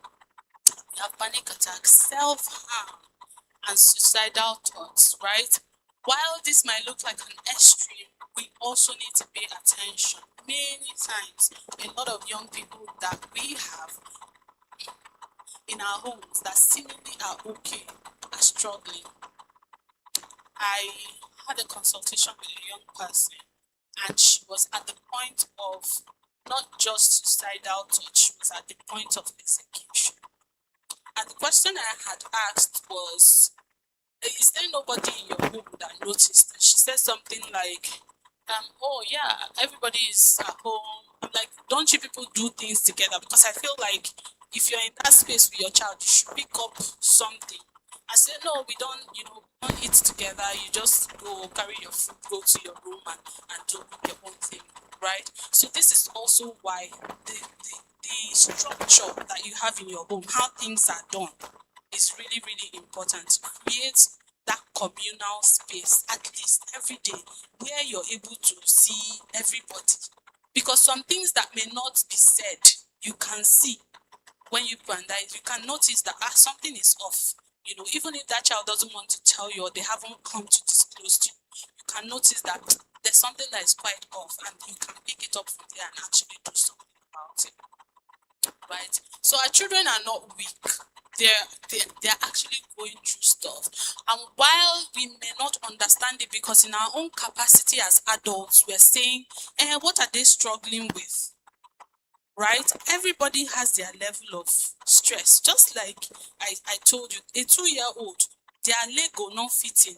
It's the same thing as you that maybe you lost your car key. You're trying to go to an appointment that you can't find. You know how stressed you are. That's the same level of stress that your 2-year-old is feeling. So don't minimize their own stress because to you, looking from an adult perspective, you feel like it shouldn't be. I've given you food, you're enjoying, you know what I've provided in my own time. In your own time, Bawo, you're not in your own time again, right? So pay attention. I'm not Yoruba. I hope I got it. So pay attention to what they are presenting and how they are feeling, and be curious to investigate it. And if your child needs help, get them help, right? So these are like 5 practices that can help you build that emotional safety, right? You want to pay attention to how you correct. Yes, we will correct our children. Yes, we will discipline our children.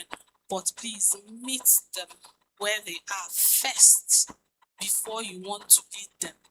Before to where many times we just want to want them to learn it overnight, right? The child is struggling, is overwhelmed. You just want them to snap out and become happy. You, when you vex, how many days does it take you to come out of your funk? But we just want children to snap out and just come out of it, learn things and just move on. It doesn't really work that way. Try and be curious enough to say what is actually going on, or even just acknowledge, even if you don't understand it. Because to be honest, I have a preteen. I don't understand many of the times. Right? I just recently started paying attention, and I started realizing that we have a lot of mood swings and behavior around the menstrual period, which I should have known. But it was because I was paying attention to understand the pattern that I now picked it up. Okay, this happens a few days before the period come out. She's snapping, she doesn't want anybody in her space and all of that. So I started acknowledging that, and I started teaching her that this is what is happening. Have you paid attention that this is happening around this time? So I'm also building her capacity to understand her body, to understand her emotions. That's that emotion coach. Nobody taught us that. I'm like that as well. If you're a human here, you know that's 2 days before you tell everybody in your house, nobody should get on my nerves. Right? But it still takes us by surprise. You have a bad day at work and then you come out, you see your floor and you're like, oh, this is why, no wonder. So you need to, pay attention. And the men, people are looking at me like you don't know what I'm talking about. If your wife is snapping anyhow, just ask her, is it that time of the month? Right? It happens for real. Right? So before you correct, try to connect, try to say, I acknowledge, I see the struggle. But now, okay, this is what we do, this is what we do. And then you lead them from there, right? You want to be their emotions coach because you are the bigger person. You are expected to be the bigger person. But what we see is that many times we start throwing tantrums with our children. Can't be like, say, are we the even throw more tantrums? Right? So you want to be the calm in the chaos every time, because children will bring chaos every now and again. So you want to be the calm. When it starts, when they're going like this, try. I know that inside your spirit man, you're kicking and boxing, but try and be the calm, right? And then manage the situation, because it's also what is called co-regulation. Your child needs your calm to be able to bring them back to calm. But when you join them in that chaos, that situation escalates quicker than it should, and it lasts longer than it should. So remember when I started, I say first, our own healing is important, because if your healing is far, it's very easy for you to be triggered, right? It's very easy for behavior, for even a child, a normal baby crying can overwhelm you, and not because you're a bad person, but because of the things that you have been through and the way your nervous system has learned to respond to things around you. So listen more than you lecture. What is the secret in this one? Ask more questions than telling, right? So I have a rule in my house. Anytime my child comes to ask me something or say something, the first thing I say is, what do you think? Number one, I'm helping them to think. Number two, I'm helping them to know that their voice matters. Number three, I'm helping them to use their voice, right? So instead of always jumping in to give your opinion, always ask, what do you think? And many times you'll be amazed at the perspective that they even bring to the conversation. So that helps them to feel safe, that helps them to feel validated, that helps them to feel heard, that helps them to feel that they have a voice. And all of this, they carry in to other spaces as well. They will not be afraid to use their voice, they will not be afraid to speak up when they're uncomfortable and all of that. And when you have failed, it's okay. we have our me that is speaking to have days where you know say let's scatter it, right? So it happens, but don't allow it to fester. Always come back and repair. You see this thing of I cannot apologize to my children. Wow, that is not going to work. If you are wrong, apologize. If you're wrong, say, I shouldn't have said that. Your child needs to know that you also make mistakes. They need to know that we're not infallible. Because when we position ourselves as people who don't make mistakes, we set an unmeetable expectation for our children. Because you are the role model for your child. And your child wants to be like you, and they're looking at you and saying, my daddy never makes mistakes, right? My daddy never makes mistakes. So you want to let them know that you also make mistakes. And then always speak into your child and let them know that they are worthy. And their worth is not based on what they do or don't do. Remind them of that. They need to know. Even if you think that they know already, they need to know that every day that is not about what they do. Right? Yeah, so like I said earlier, we don't want to raise perfect children, right? Nobody, your child, no matter what you think, no matter how perfect of a parent you are, your child will make a mistake at one point. Your child will want to rebel at one point. Think about your own self and how perfect your parents think that you are. Think about all the things you did behind your parents' back that they don't even know, that if somebody called them up in their dream and told them your child did this, they will not believe it. But we want to raise children that when they find themselves in the heat of the moment and they know that I cannot save myself, that the first person that comes to mind to run to will be you, that they will know and say, oh, mommy will be mad that I've messed up, but I can trust that mommy will help me out of this mess. That is the kind of and the level of safety that we want to provide for our children. So I want to give us an assignment, right? When you go back home today, if you have children who are of age, if you're not doing that already, call your children in your living room and tell them that we want to start afresh, right? I want to be more available for you emotionally. Ask for feedback. What do you want me to do? What do you think I'm not doing? Check in with them emotionally. I know many times we check in with our children. Have you eaten? Did you sleep well? And all of that. Always make it a point of duty to also check in emotionally. How are you feeling? What is making you afraid? Is there any thought that you're struggling with? Right? Have a family meeting this weekend if you can, and have an actual conversation that is not based around your assumption of how your children are feeling. Just check in with them and ask for their feedback and let that form a basis for how you want to do things moving forward, and try to do that as often as you can. So the safest homes raised the strongest minds. So the mental health that we're talking about, our children's ability to have a healthy mind is based on how safe our relationship with them is and the safety that we created in our homes. And Banke has asked me to share my book. I didn't come with copies, but that's the barcode, right? Parenting in the digital age. Because like I told you, half of the time, most of the mental health struggles that children struggle with is actually linked to their exposure and the risk that they face online. That is what the copy looks like, a physical copy, but that's the barcode for the Amazon. So if you are interested, please get a copy for yourself. And I'm sure that you'll be glad to do. Thank you.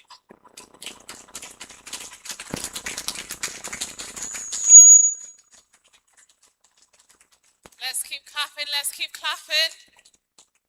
Let's keep clapping. Thank you so much. Thank you so much to Dr. Vivian Okoye for that session. It was thoroughly enjoyed. Words on the street that the North Parenting Conference is a place to be this morning, afternoon now. I've got a quick request, please. Lots more people are making their way down here. And for those that are currently here, could I please request if you could move up a bit?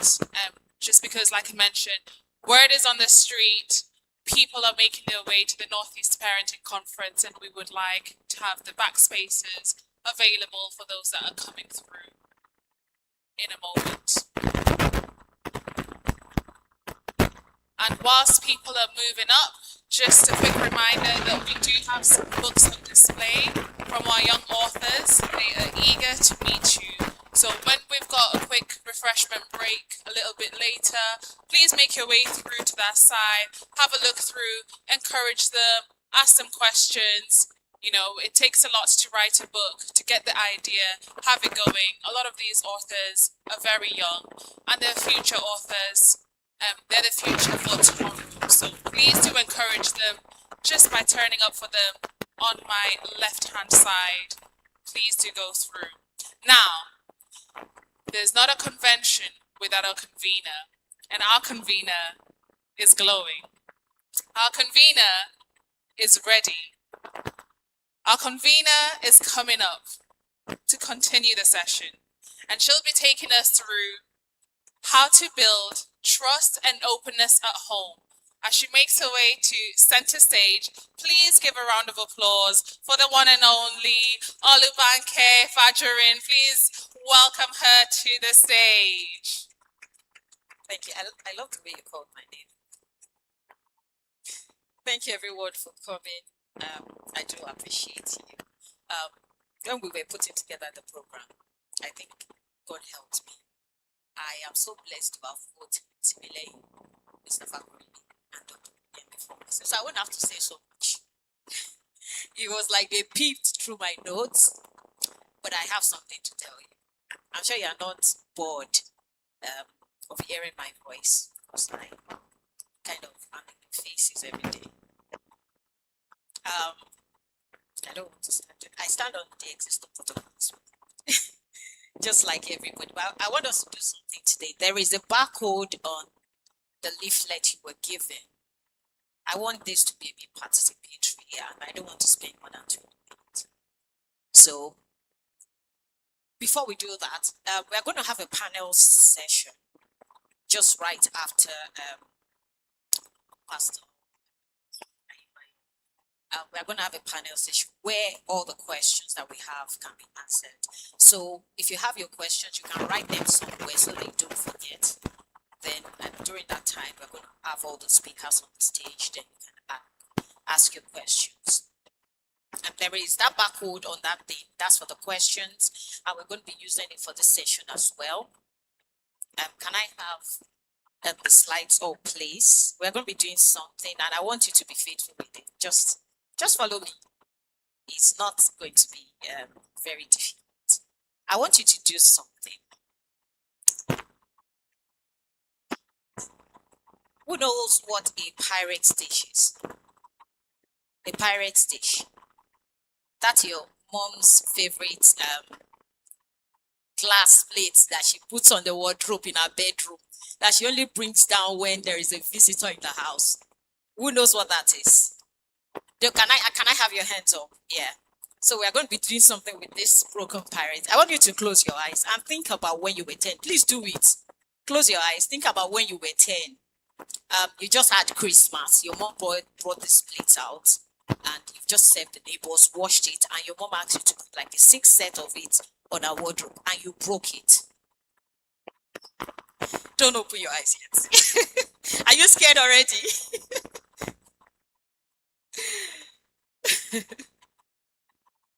You broke it. You broke it at 10. A 10-year-old. You broke the 6 sets.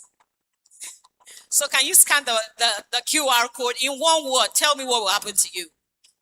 Please, let's go on Slido. It's going to take you to Slido. Scan the QR code on that leaflet in one word. Just tell me what is going to happen to you. Just in one word.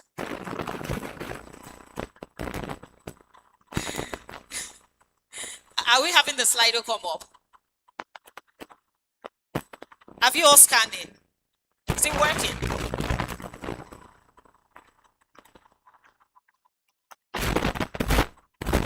type a question in one word, what will happen to you? Are we on? Should we move? Okay. While they're sorting that, can we just voice it? What do you think would happen? Somebody said shaggy. Basbos. I can't hear you. Vex. In one word. Somebody said death. In one word, what will happen to you? Somebody said hospital. Okay. That shows the kind of background we all came from. That shows where we are coming from. Okay, I think do we have answers there? Somebody said grounded, beaten, tribal marks. Somebody said they'll get to heaven straight away. Dead. Okay, let's move from there. Let's go back to the slide. So I'm talking about how to build openness at home. I have this saying that your child will not tell you everything, no matter how close you are to them. Yes, they may be very close to you. They will filter. Try to remove something. They know that this thing will really trigger their parents. They will remove some things from it. But how do you build that openness at home? So we've spoken about the broken pirates, and we've done the. Even some people could not even keep closing their eyes, imagining what would have happened to.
Biggest mistake of their life tonight, would you be the first person to run to? think about it. I'm glad that we are all here, and I believe that what we have done today make a big difference in our lives, and that we begin to parent better based on the knowledge that we've gathered, and it will really help us. If your child did something terrible today, God forbid, there are children that kind of stab people outside, they come home, they pretend that. If you watch that movie that was, I can't remember the title, Adolescent, yes. He did it, he came home, and it was as if nothing happened. Even his parents were like, he came home, he's always like, okay, he's all right. And he could not even say, I've done something. I've done something happened to him. Or just come back crying and say, oh, this thing I've done is really terrible. But the parents were like, we trust him, we love him. And like I usually say, good intentions are not enough. We all have good intentions. We want our children to be the best. We want them to have a good life. We have it. But what are you doing with it? What knowledge are you seeking?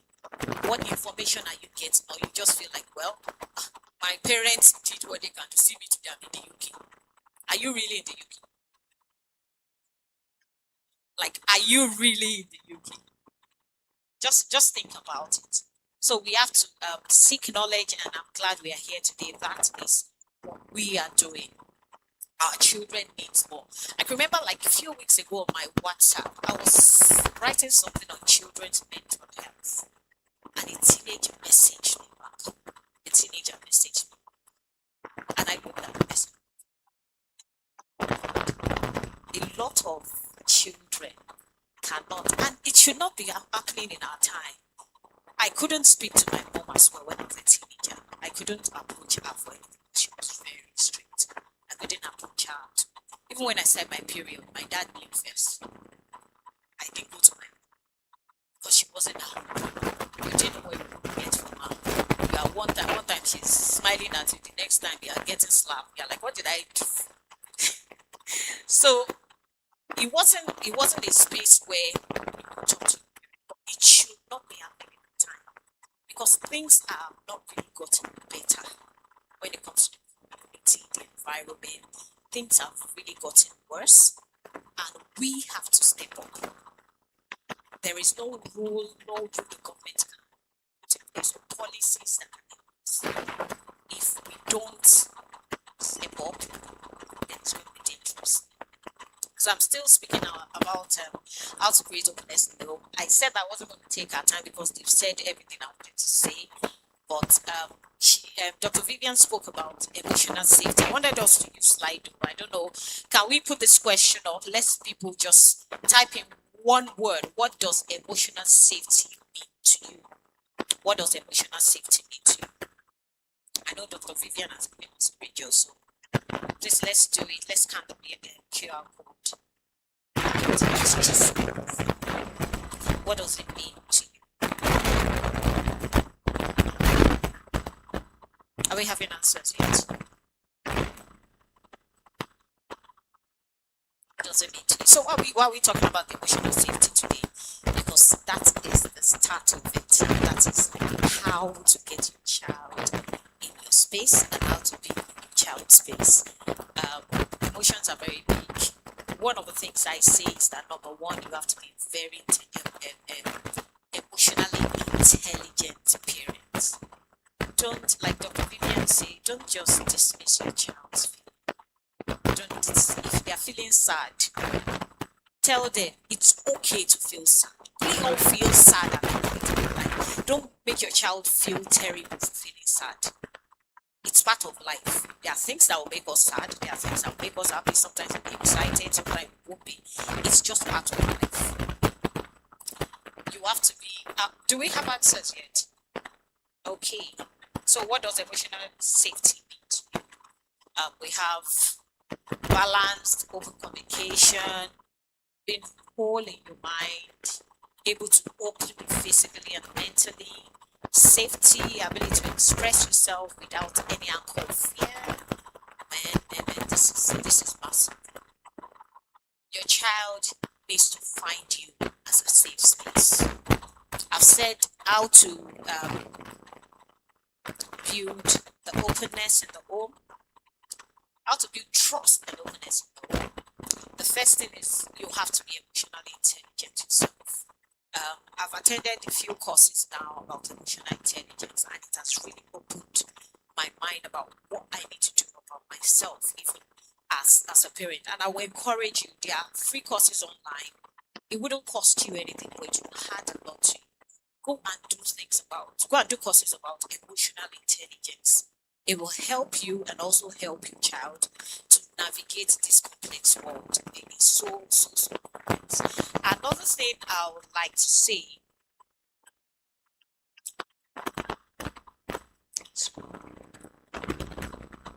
so I said the first thing is that you have to be emotionally intelligent yourself. Another thing you have to do is that do not be judgmental. Oh my God. My Nigerian parents, we are judgmental. Anything that is above the normal for us is bad. Anything above the normal is bad. A child is asking you questions. Go and sit there. Why? They are not a bad child because they're asking you why. Don't be judgmental. If a child senses that you are judging them, it just creates more gap between you.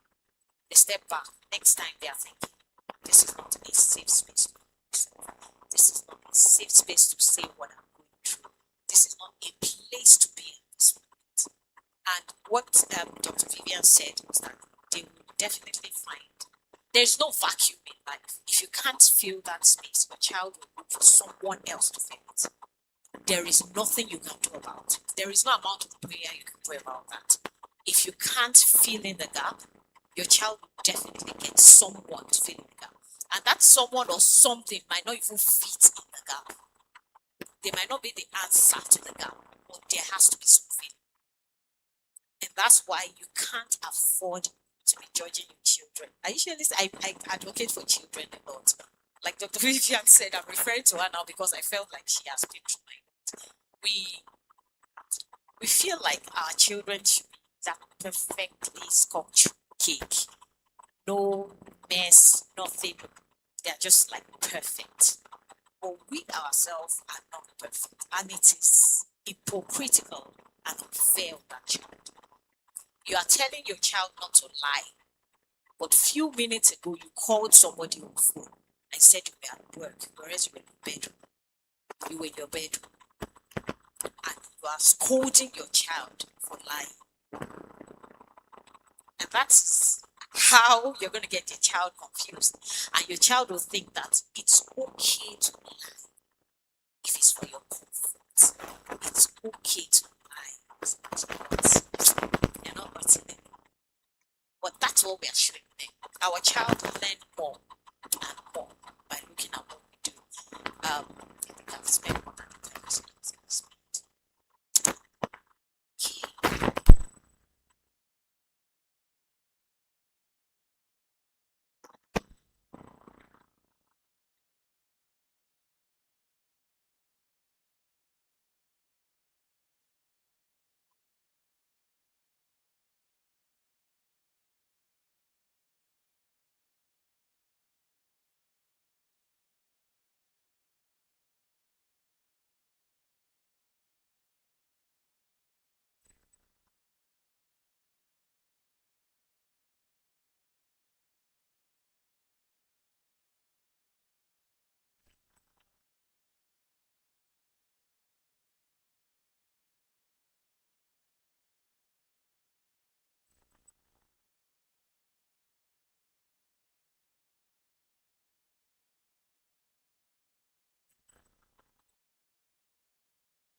advocate of this. Loads of us don't want to share bad stories with our children so that they will say, that you were bad.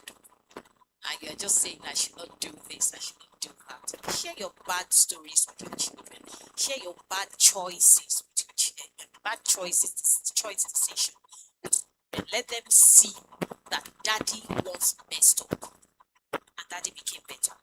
Mommy once messed up and mommy became better. It's not, you're not protecting them or protecting yourself if they are not learning that mistakes are part of life. Share your bad stories with your children. Sometimes you may not really be able to go into details, maybe because of their age, but age appropriately. Put the story out there. When we're small, we used to go and steal this. Imagine children in the UK, they can't go to your pot and steal meat. Why will your children go and steal meat? They even say they don't want chicken. When you serve them food, they're like, I don't want chicken, I'm okay. They can't steal meat, but you stole meat. You stole meat. And you're telling your children when we're small, we stole. They're like, how? Why? Why will you steal? You just tell your mom you want food. And that from there you can go into other conversations. This is what we went through. We didn't have the option of what we wanted. They cut one meat into dices for 10 of us. And that's what was on our food. You can go into other conversations like that. And the last thing I'll say is that many parents feel like the only time to have a good conversation with your child is when you have a serious topic. Now today, I want to talk to them about sex. You now call them. We need to talk. Now sit them down. So we have to talk about this thing as a family. Then you start serious conversation. Children of nowadays cannot stand that awkward moment. Watch movies together, and it's not the movie you like. It's the movie they want to watch. Ask them, what movie do we watch? Because if you go and choose one Niger film that you want, they don't understand anything in them. They cannot even relate. In 2 minutes, they don't want to watch it. Ask them, okay, we have a movie night today. What are we watching? Go and look for a movie. And they find the movie. You watch it together. From the movie, either there is a bad thing, it's wrong thing. You start conversations. You don't wait till moment when you say, guys, we have family meeting tonight. And I know a lot of parents do that. You look for that special moment to talk to your children. In everyday activity, you can start a conversation. It's not until you need a special moment. And that's how to build connection with your child. That's how to build connection. And please play with your children. It's not every time you're strong in your minds. Play with them. Play with your children. It's not every time serious in the house. Let's have some playful moments. Have some playful moments with your children. It doesn't remove the motherhood from your title or remove the play with your children. You need to build this connection, and that's how they can find safety. That's when they can talk to you. You don't even every time mommy is just frowning. That where's my food? They take the plate away. Bring me water to wash my hand. And at the end of the day, that's all the conversation you have with your child in a day. That's why I said many parents are available in the house, but they're not present. Your child does not even know your voice. The only voice they know is the voice of correction. They don't know how you sound when you are joyful. They don't know how you sound when you are excited, when you are happy, when you are impressed. They don't. When they get the highest in class, they're like, is it not somebody, the person that have 100%? Do they have 2 heads? We need to build that connection. It's a world where that is what works. Cane does not work anymore. Beat dead. Even if social services don't catch you. They are just waiting till they are 8. They will ghost you for life. Like I've seen parents that have not seen their children in 20 years because of the way they treated them when they were children. And they have good intentions. They're like, I sacrificed for them. I did this for them. It's more than you need to be able to build that connection. Build trust. And when they tell you things, don't go telling your siblings. Parents, when your child has wronged you, Don't go report them to their aunties or uncles. Handle it first. And especially for older children, when they do something bad, you are the parent, handle it. Don't go report to pastor. The first step is for you to handle it. If you have done everything and you're not getting solution, then you can talk to other people. But you should be able, they should be able to trust you that I told my mom that I got pregnant and she's not speaking to the whole village.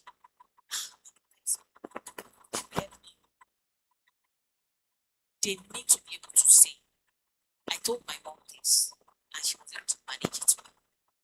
I told my dad this and he was able to manage it well. If your young child comes to you and say, Dad, now I have a girlfriend, are you going to pick a call to grandma? Hey, help us, we'll be praying. No. This boy wants to disgrace our family, or you are going to sit down and talk to them about it. Especially fathers. Fathers, I run a parenting forum. I see a lot of impact from mothers. Mothers are willing to learn, but our daddies are so, you guys need to calm down. You need to understand these children. There are so many times I have like a long talk with my husband. It's like, you're the one, guy, calm down. Calm down. You need to see from the perspective of these children. The world is evolving. The world where you grew up in, where they want take you, they want book appointment for beating in the third house 2 weeks ahead. It doesn't exist anymore. You need to connect, especially daddies. I'm saying it because we need daddies to connect with their children. Connect with your children. Talk to them. Have a date with your child. Take them out on a date. Let them talk about random things that doesn't make sense. Not every time you're talking about I have business, I have important things to do. Let them talk about shoes. Let them talk about anything that doesn't make sense. It doesn't have to be something that's important. Just make sure there's a communication line between. And that is how to build trust and openness in the house. Thank you.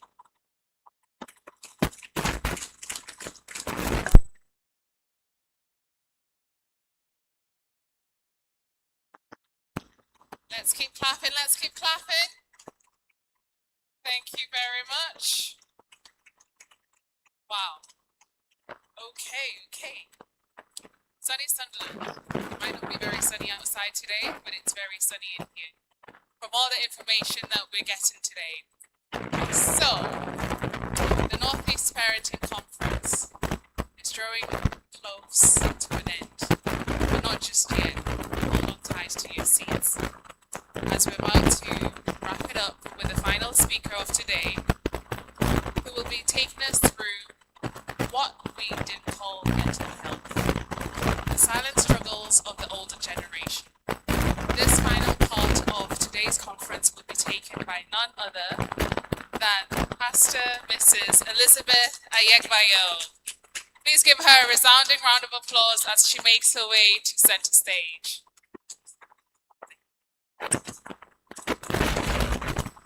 Thank you so much. Please sit down. Please take your seats.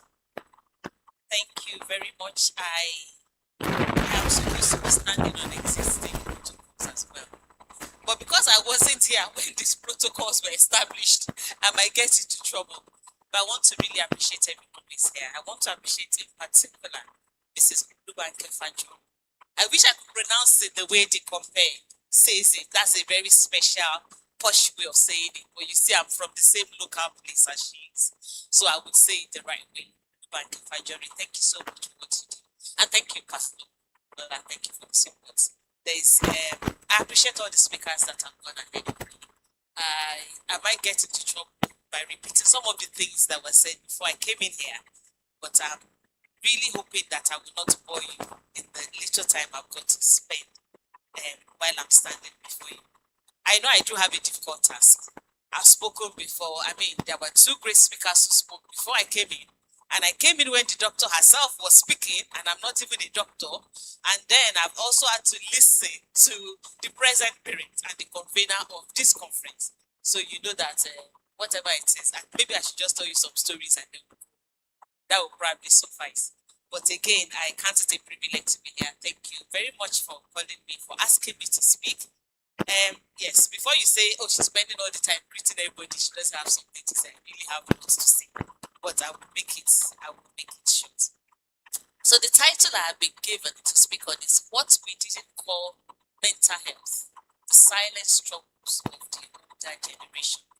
I'm aware, at least from the little bit that I've heard, that most of the things that's been said today has really spoken to the present parents and what the parents are not looking at with their children.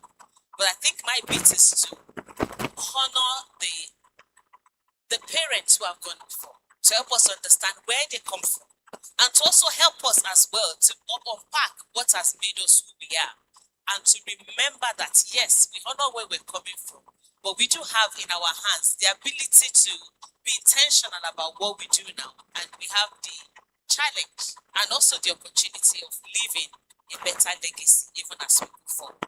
So really that is my bit in the nutshell. So I will click through here. Oh, thank you. Are you controlling it from there? That's fine. I don't need that anymore. Am I going back? Thank you very much. So I will start with a story, and I call it my childhood single story. That is not my picture, by the way. It's just a cute child I saw on the internet.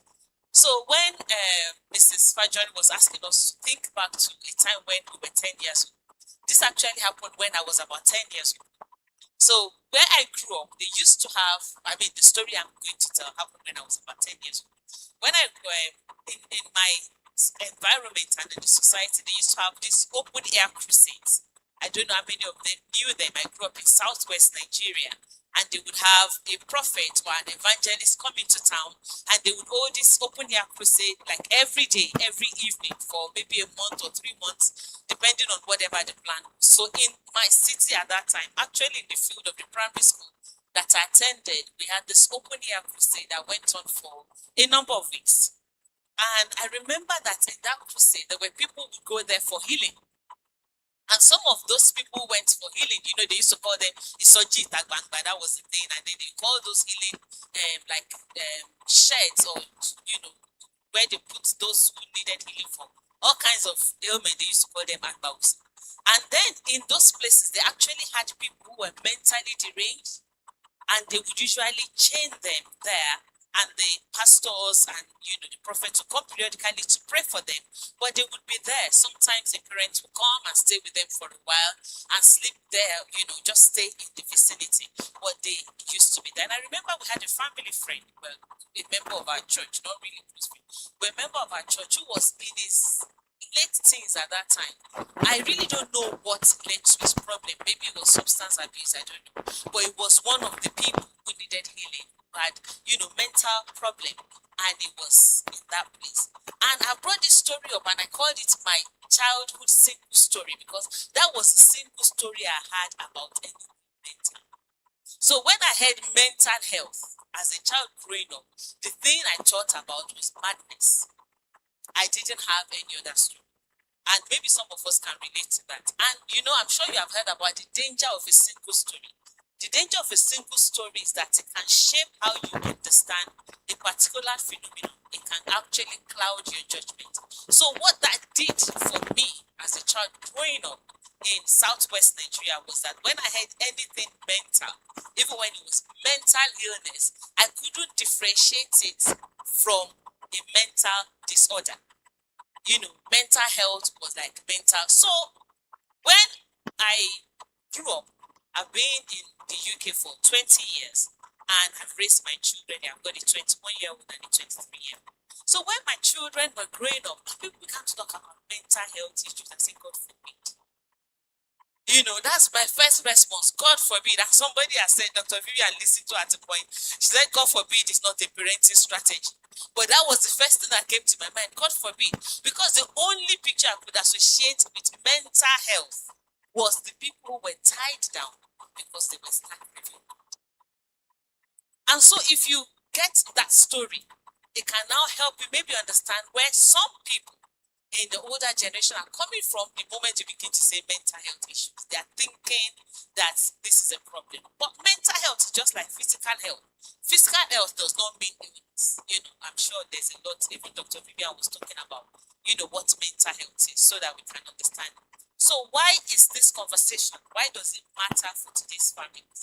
Some of the reasons have been said to us, but also for parents who are, I would say, really above 30 or 35, and you didn't grow up here.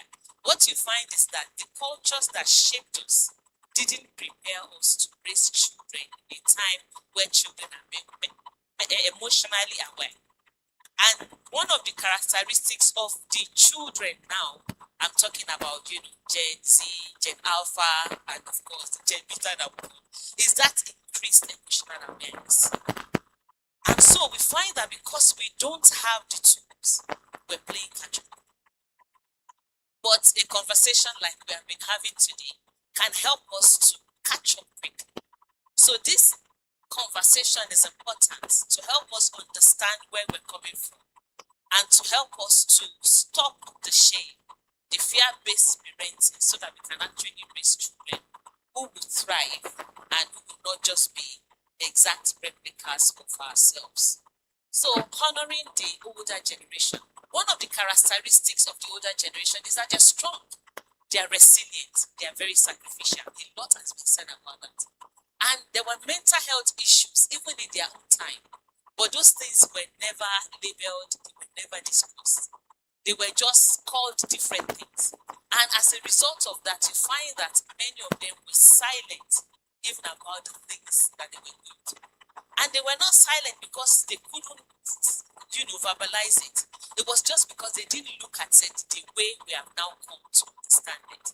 So I'm sure some of you, when you were young, you had things like when you were crying, your parents say, stop crying.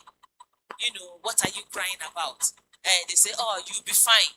Then they tell you, pray about it. I think we'll talk a little bit more about the pray about it. It's good that they have introduced me as pastor. I think we should look a little bit into that. They say, pray about it. And then, like our speakers have said, when people migrate here with children, they just assume that the children come automatically, and there's nothing put in place to help them cope, to help them transition. All those things are important because, when I look back to my own parenting, there were many mistakes I made. In spite of the fact that I still went seeking knowledge, I still made mistakes. And even taking a clue from what Dr. Vivian was saying, I'm at a different point of transition with my children now.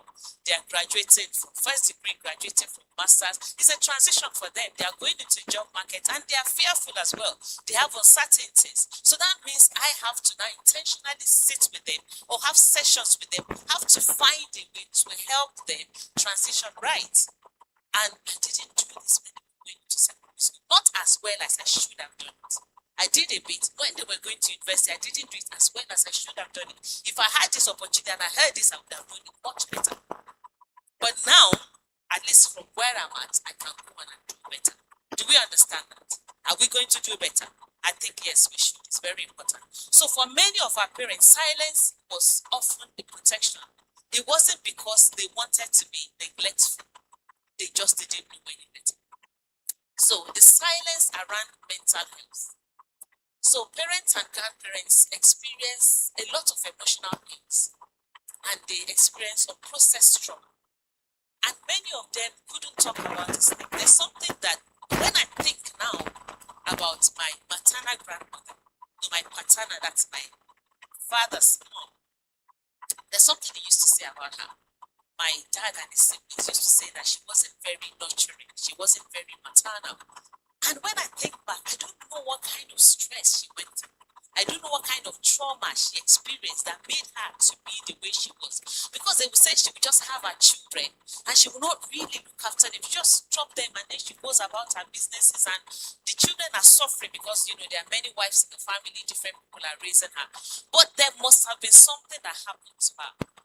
When you are asked not to cry and you've gone through a grief or you experience a loss, something dies inside the person who didn't cry. So you now find that they are not as empathic as they should be. They are not as sympathetic to other people. So when people experience either what they experience or what they deem in their own side is less significant and the person is crying, there's no reason for them to empathize with you because they are feeling, I'm here.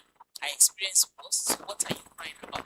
So all of those things, those expressions of be strong, I was hearing the story of a close relative lost his wife. Unfortunately, lost his wife, was less than 40 to cancer. And one of his father's friends called him. He lives in Canada. His father's friends called him and said, you know this, you're crying. Just be strong, you're a man. And the guy, unfortunately, even though he grew up in our generation, is not really like many of us. The guy could not take it. Just said, please, sir, go and kill your wife and then come and advise me. Because, when you was, the guy really, he needed to express himself. And as far as he was concerned, you telling him be strong when you've not gone through what he's gone through, when you've not been in his shoes, was not just good counsel, and he was not going to hide it. And that was his answer. It's funny, but it can help us when we look at our young children and they're struggling. And we're just saying to them, be strong, be strong. That's how it sounds in their ears. It doesn't sound like we know what it is that they're going through. So they describe many of these situations as stress. We just say somebody's stress. We describe it as body, as spiritual attack, or as life's challenges. Your child is going to sit their GCSE exams, and the child says he's having panic attack, and you're not thinking of sitting down and helping, but just saying it's just one of life's normal challenges. Everybody knows exams. We used to do exams in Nigeria or wherever you have come from. So why is it stressing? So because the things were looked at in that way, feelings were endured, they were not really explored.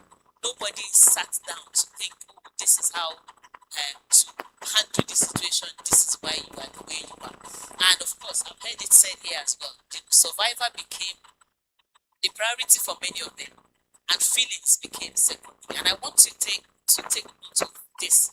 When survivor is to go, emotional well-being becomes a luxury. Because think of people who are in the war-torn area. They are going through it. What they want to be able to do is to survive. What's important to them is not how you feel. So this is where our parents are. They have had to overcome a lot of hardship, a lot of adversity. And for them, they were a generation of survivors. It is applaudable. And we have to understand it. Why it is a strength, it is also a sort of weakness. Because it has not given us the tools to parent our own children who are emotionally aware. Do we get me? So, if the cultural and generational influences that brought our parents to where they are, or some of us has brought us to where we are, is one of it is what we call the collectivist upbringing. What that means is that the society or the community is more important than the individual. And that is why you would have young people who are growing up in an individualistic society say to the parents, I don't want people I don't know at my wedding. And the parents are thinking, my friend who saw you last at 3 months old, and we have vowed that when our children are getting married, we'll be there for each other. They want to come and they want to wear the outfit, the family and something. Even people that it was in my secondary school that I last met them, you are thinking of that because of the way you were brought up, because of the society where you grew up. And they are thinking differently because of the society where they're growing up. It's been pointed out to us. We have to appreciate the difference. These are people who, in the class of 30, maybe it's a really black child, and everybody talking about wedding, there's a way they are painting the picture of wedding. So where is he going to get the picture of people he doesn't know? He just thinks he wants to scam you. But we have come from a completely different background. It's like when you write the number 6. If I write the number 6 and I'm looking at it from my end, it's a 6. From your end, it's a 9. You are not mad and not mad. We're just different perspectives. And we have to understand that. So we need to get that even from our parents. So reputation and shame. I like the example that Mrs. Fajori gave. Because she said, somebody comes and says, oh, Dad, I have a girlfriend. I said, maybe a young boy, 13, 14 year old. In fact, when my son was in year 6, it was 10 or 11, there was an issue when they went for their year 6 university school. one boy was so upset and crying. And when we found out why was he crying, because another person was talking to his girlfriend. To us, it was just weird and strange. How can they 10, 11-year-old be saying they have girlfriend? What are you talking about? So if your 10, 11, 12-year-old comes and say, I have a girlfriend, you call your mommy back home and say, Grandma, go and start a vigil, prayer, whatever. So because that child is going to bring the family name into disrepute, isn't it? So we're talking about family reputation, about shame. We don't want that. And that is where they have come from. So they have come from a culture that is very high on the authority structure. We think of respect as being unilateral growing up. Here, children will tell you, and the society tells that respect is bilateral, it's reciprocal. You can't just ask that children respect you as a parent. Why you disrespect them? You're not showing them a good example. So we come, the older generation are from a culture where the adult is unquestioned. Anything the adult says goes, whether it is wrong, whether it is bad. The children just hear and they comply and they obey. So that is where they are coming from. So that is what has made them who they are. So it's not that they have chosen to be bad parents, but this is what has shaped them. And then the migration experience has taken a toll on many adults. The sacrifice that they have had to make, some left really well-paying jobs back, and now they have to take just any kind of job.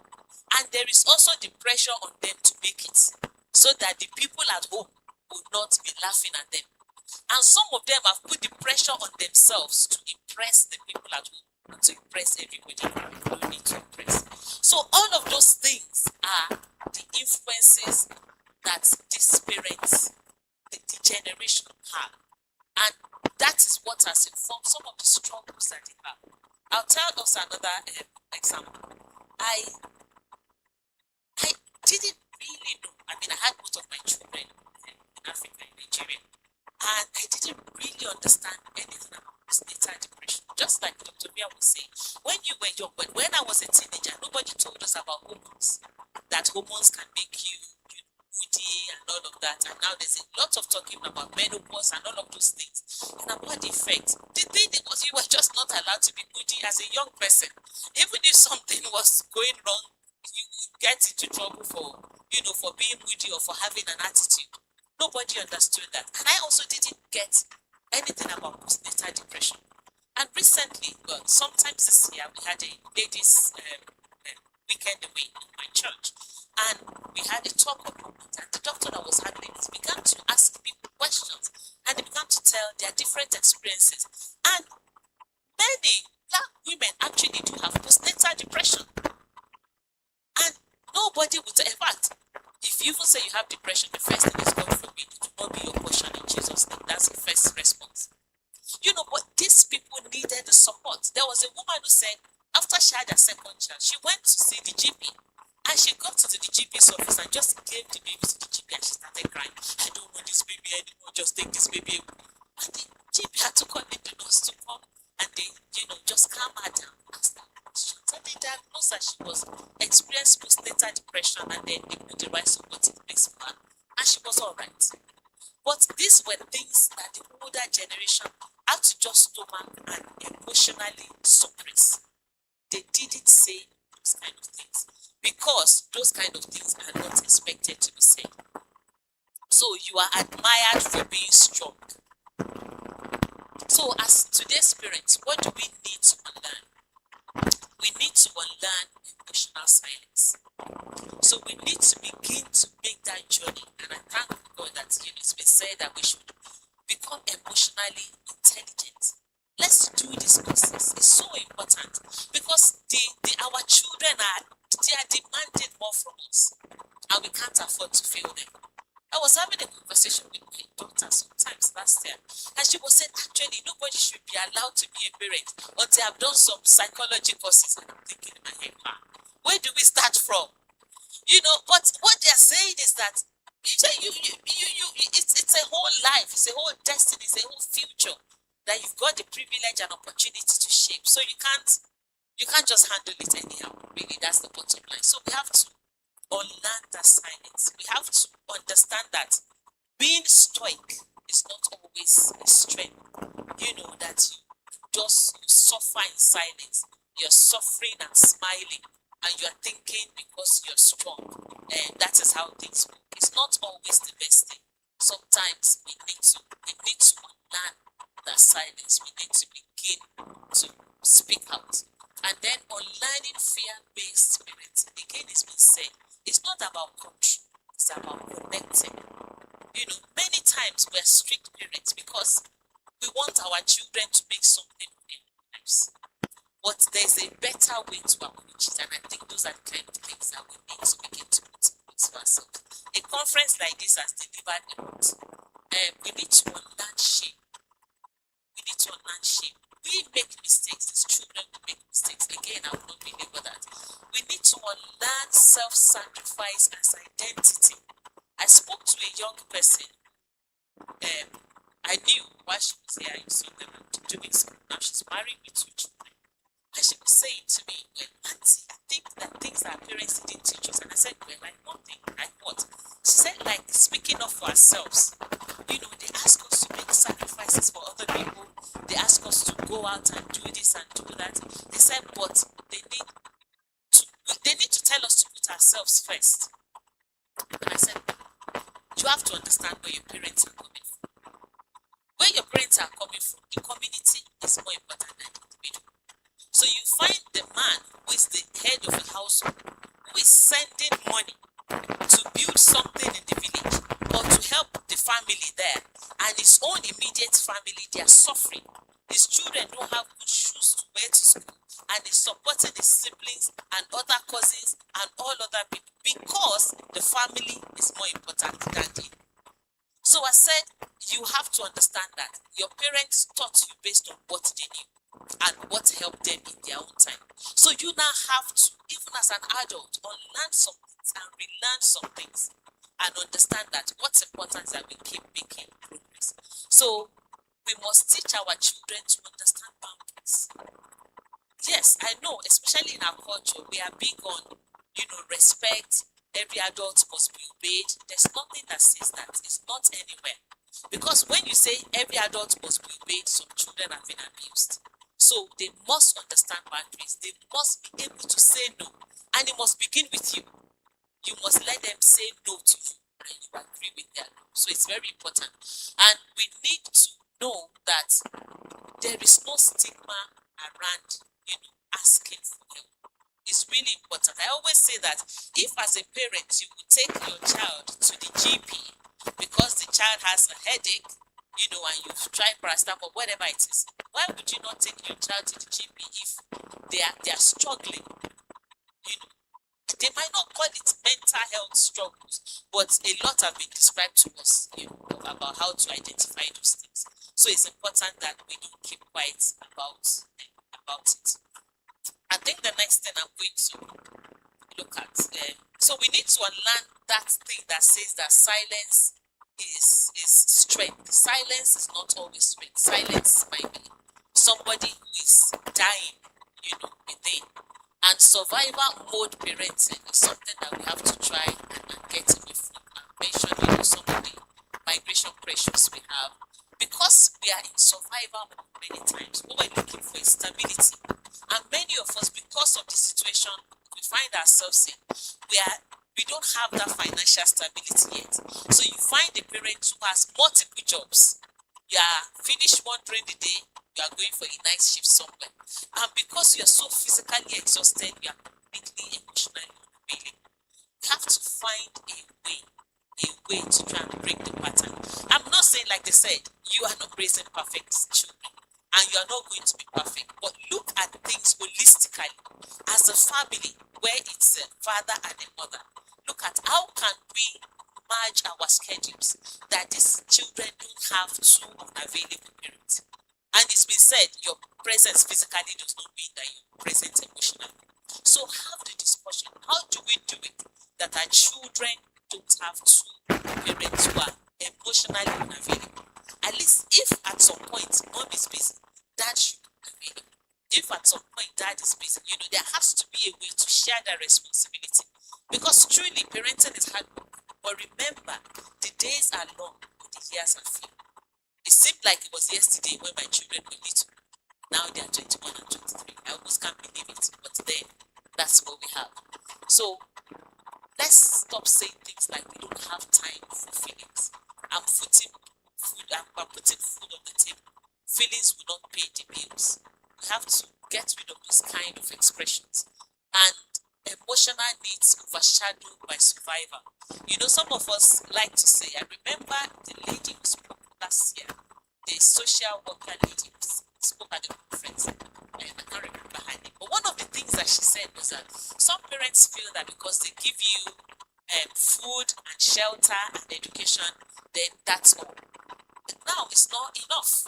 Maybe it was enough for us, but it's not enough for the present generation. We have to make sure that we are emotionally available. That emotional safety is really important that we give them as well. So it must not be love that is expressed through provision. It must be love expressed through conversations. So let's think about that.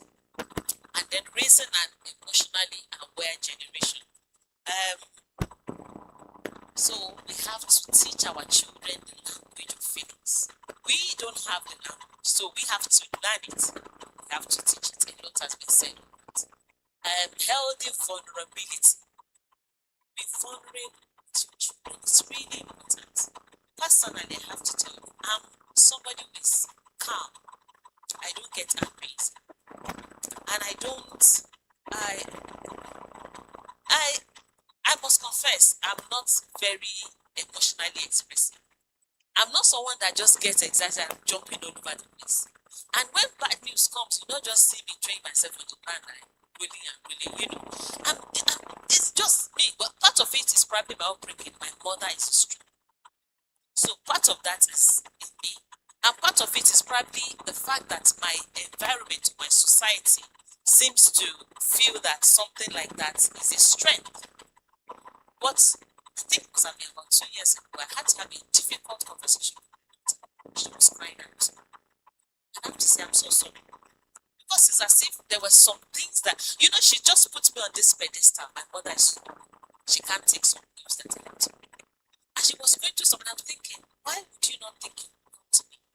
And I had to break down and I said, look, I don't want to be a strong mother. I just want to be your mother. But I also want you to give me grace, understand where I'm coming from, but also be prepared that this is a journey for me. I've never parented a child of your age before. Today I said my child is 23. I've never been a parent of a 23-year-old before. So for me, it is the first time. So you have to give me grace. But I also now need to understand that, okay, I have to be more emotionally in tune to you. You know, your children will be different. There might be one that is very sensitive. There might be one that is more emotional. And I have to tell myself, I really do need to unlearn it. You know, I can't just be strong mommy that cannot be talked to, that cannot be approached, and strong mommy that is so perfect, she never made a mistake. You know, so I had to begin to say, well, we have to be, but of course, you have to be vulnerable, responsible. When you struggle, let your children know the struggle. I mean, don't let them feel that they have to now be responsible for you. But let them know that you haven't got everything all together. And I'll just say a little bit about faith and emotional intelligence. You know, there was a song they used to teach us when we were young. I don't know how many people sang that song. Prayer is the key. Okay.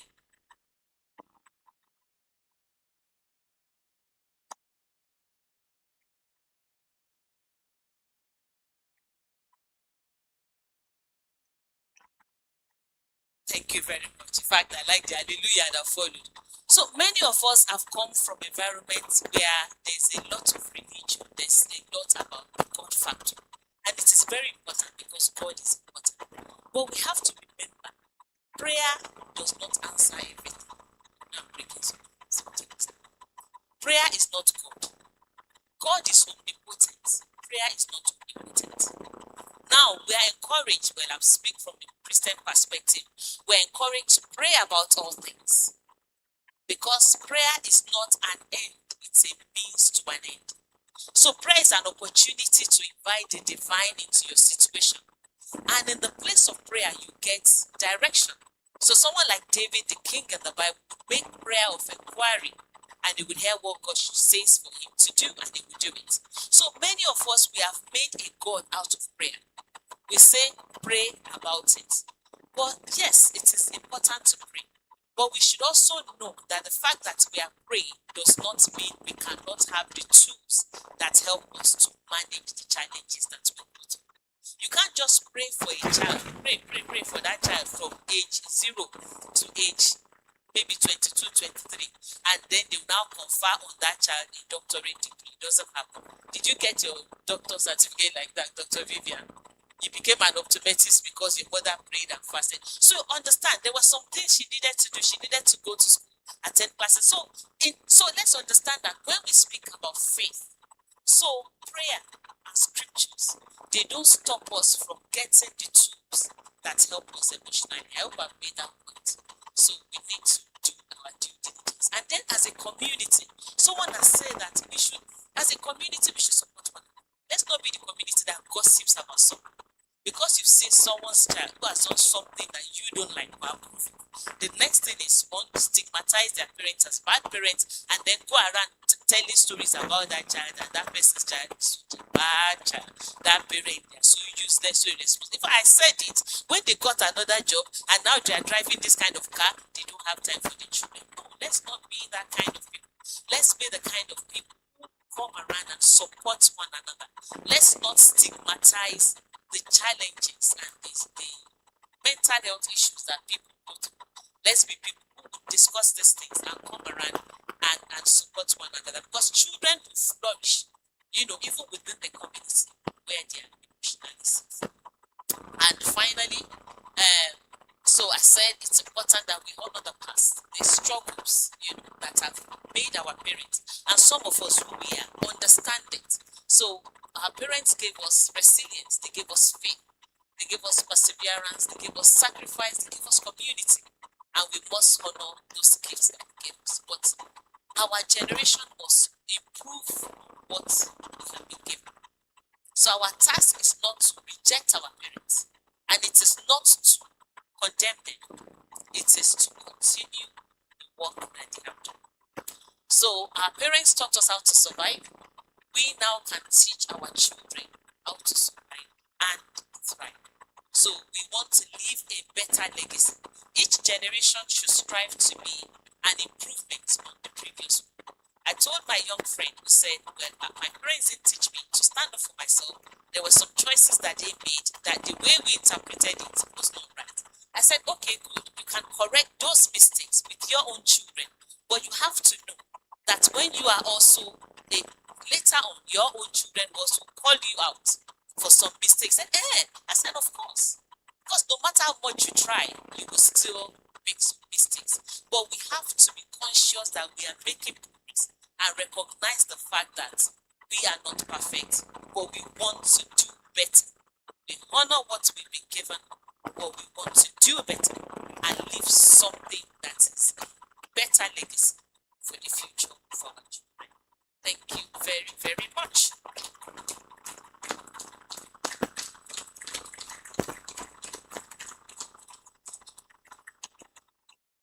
Keep on clapping, keep on clapping. Wow, wow, wow, wow.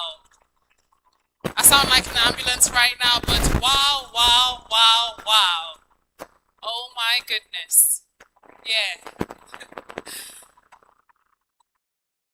The Northeast Parenting Conference speakers have spoken. It's not finished. We're not through. However, all the speakers have said what they needed to say for today. So before I move on to the next part, please let's give them all a big round of applause. Thank you so much. I think I need a bigger brain. I don't know about you guys. How are you all feeling? How are you all feeling? Wow. Okay. We have taken in a lot. We have taken in a lot today, but our brains still have the capacity to receive some. So I just want to say on behalf of everybody that's here today, thank you physically and online. Thank you so much for attending, spending this time with us. We've not finished yet. We're moving on to the next part of the session. We've heard, we've listened, and it's now time for the question and answer session. And whilst we prepare for the question and answer session, the media team have put up a QR code to my right. Please do take out your phone, scan it. We are going to prepare for, brief question and answer. Put your questions in through there. Whilst the stage is getting set up, we'll then answer those questions. And before we do that, I would like to read something from the excerpt of today. And it goes, "Your child is not a mistake. You were carefully selected for this parenting journey.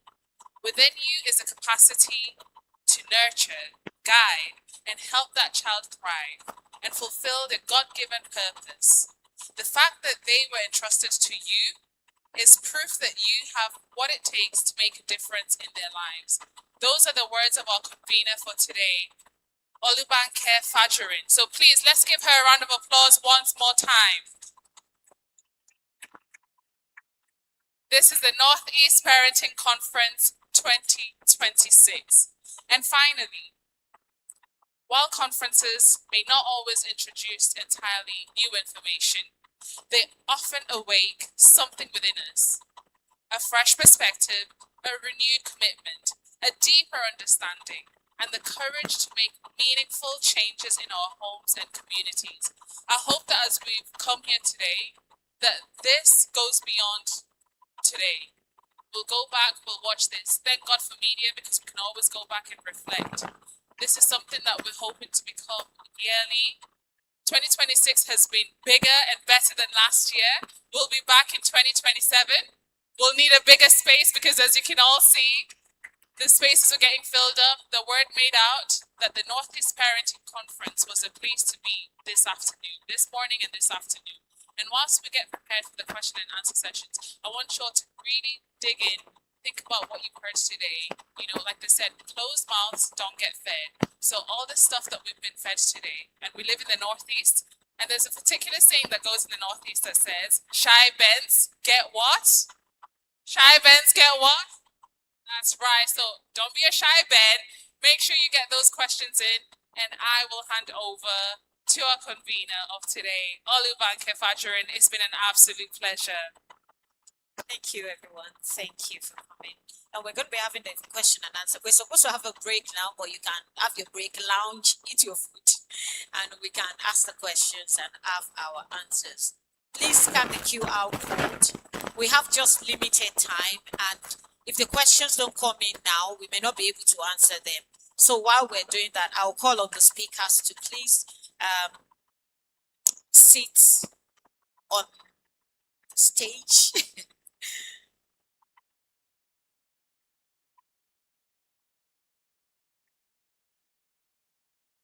Thank you so much. So we know that all the speakers, the speakers have given us a lot of. If you are directing your questions to a question to a particular speaker, you can put it under the name. Please don't bombard Timile too much. But it's ready for you anyway. All right. Can we have the second microphone, please? Sorry, I'll be standing so that I can read out the question from the screen. Do we have questions coming in? Slide up. Okay, can we have the first one up, please?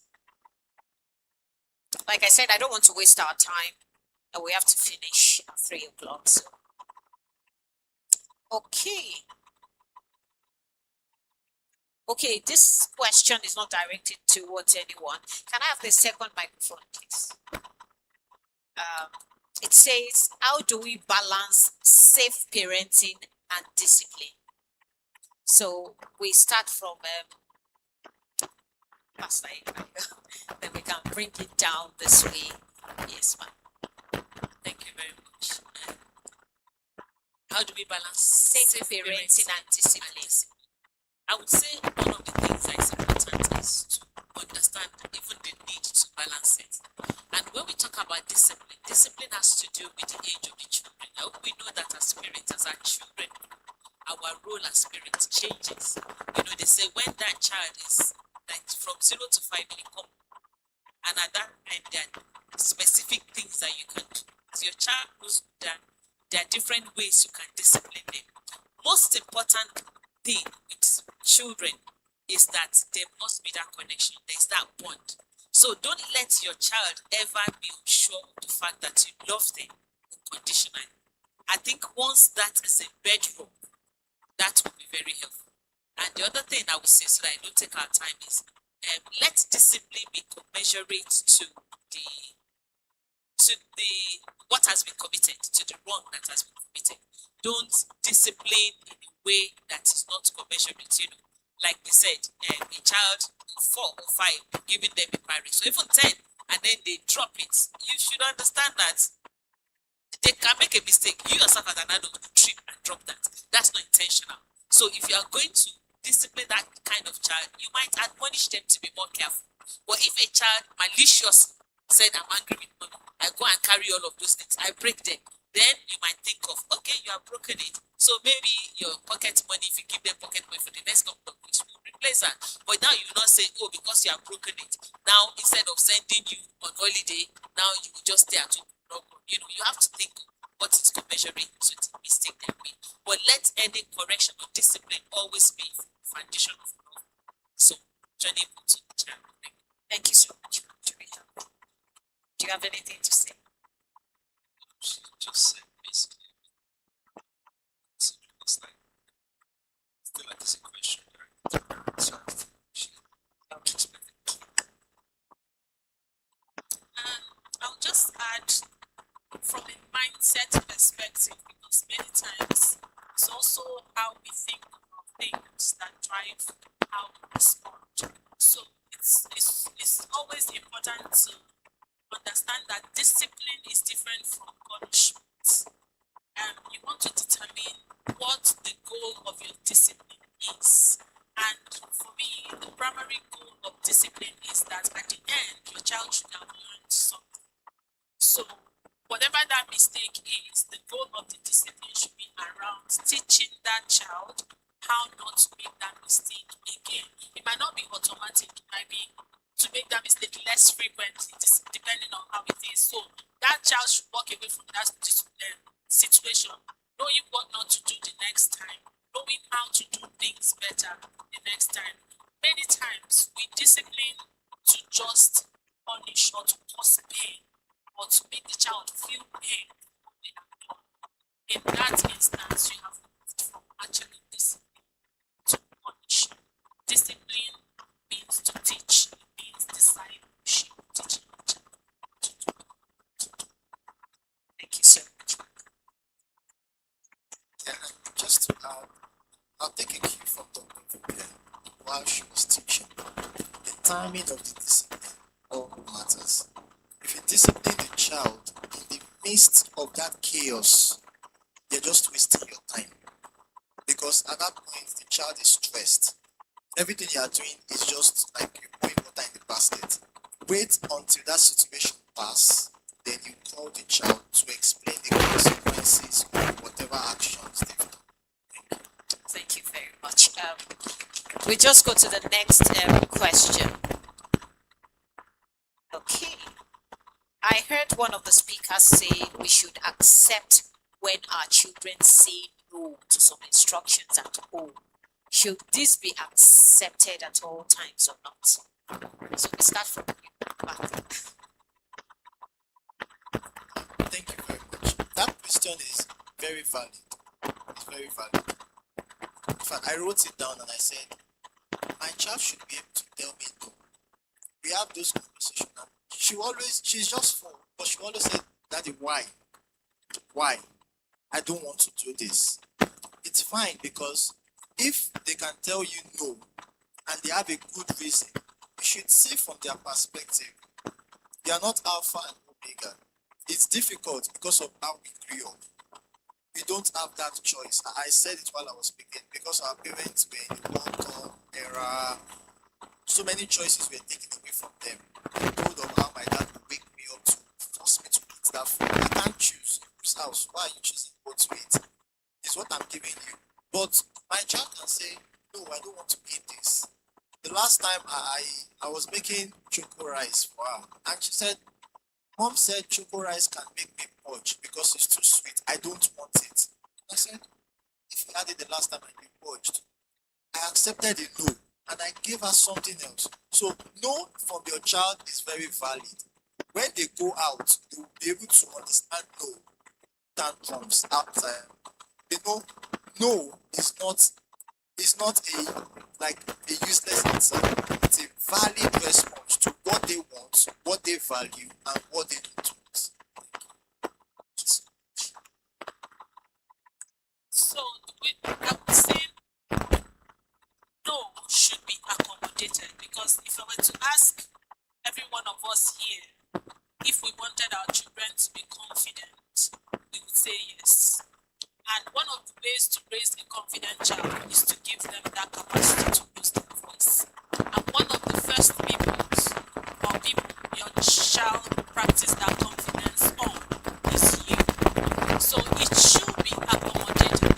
There are instances where you then have to guide, where because you have superior intelligence. So let me give an instance. So your child comes to say, I want to study a certain course. Let me use the people who have older children now. And you, as a person, you have studied and looked at made projection into future viability of that course. Your child is being driven by, let's say, passion and love, which is good. So, no, I don't want to study a certain course. I want to study this course. It now opens up a conversation on where to meet in the middle. Is there a version of that course that will fit that passion and also provide a living?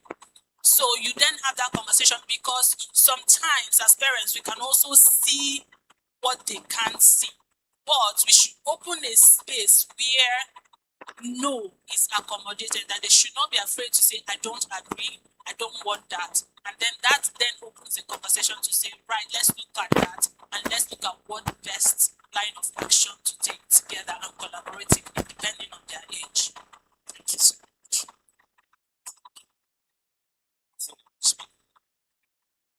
So, I'm just trying to clarify this. I feel like it's all about the intention, because there are two sides to it. There's the one where just people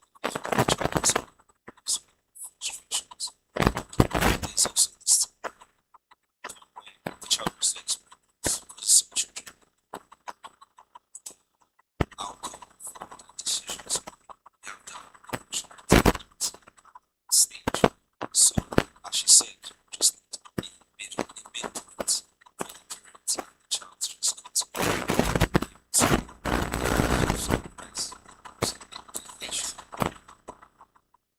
Thank you so much. I'll just add a bit, because I also mentioned that we should teach our children boundaries. We should let them say no. Because the only thing I will say, in addition to every point that's been raised, is that you as a parent can see the stake. So what is at stake here? So you have a 4-year-old who has a pink dress, a green dress, a yellow dress, and you're saying, I would like you to wear this pink dress, have my good reason. And the child is saying, I want to wear the yellow dress.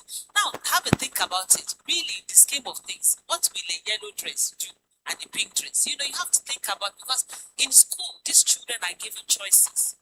In school, they have, even right from nursery, they have different stations. They can go to dressing up corner, they can go and play in the sand, so why would they come home and say they don't have a choice? It doesn't make sense. So we have to understand that when it's low stake, we should think about it. Not, how do they say this? Say that you win the battle and you lose the war. So which is at stake? What is the bigger thing at stake? Even if they are older, some children, they will say they want to do things that will shock you. As faith people, sometimes you have a child who say, I want to go and pierce my second ear. And you're saying, no, I only have one. Why, it was a conversation I had to have with my daughter, and my friend asked, look, she said she wants to, you should be happy that she even taking permission from me. She can go out and do it. And I said, well, I don't like it, but if that is what you want to do, they get to a point where it's not even your no. You have the conversation. This is my own feeling about it. But honestly,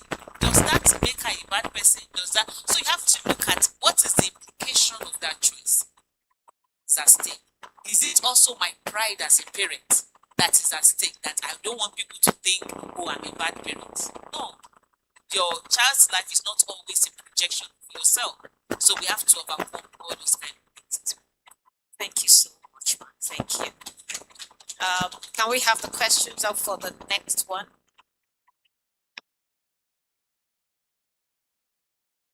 Okay, sorry, we have a lot of questions, so we have to make our answers shorter. Then I'll just pick a speaker to address it. It's like people mean business today. Okay, where are we? I don't want us to skip anyone. Okay.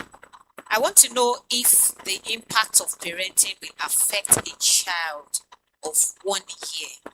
People tend to think they can't understand anything until they are 5 years. I'll let Mrs. Aiba answer this. All right, I will try. No, the impact of parenting can affect a child who is 1 year. Because even when you see toddlers, I learned this even before I became a parent, you can tell the kind of home that they are from. When you see a toddler that is happy and that is playful, you know that is a child that is being played with at home. When you see a toddler that is withdrawn and that's already scared or looking fearful, you know that that's a toddler that is already, let me use the word we are going to being bullied at home by the parents. So yes, it can. The impact is from baby. There was a research, I just remember that I read actually many years ago about even the effect of physical affection on the health and the, what do they call it, immunity of babies.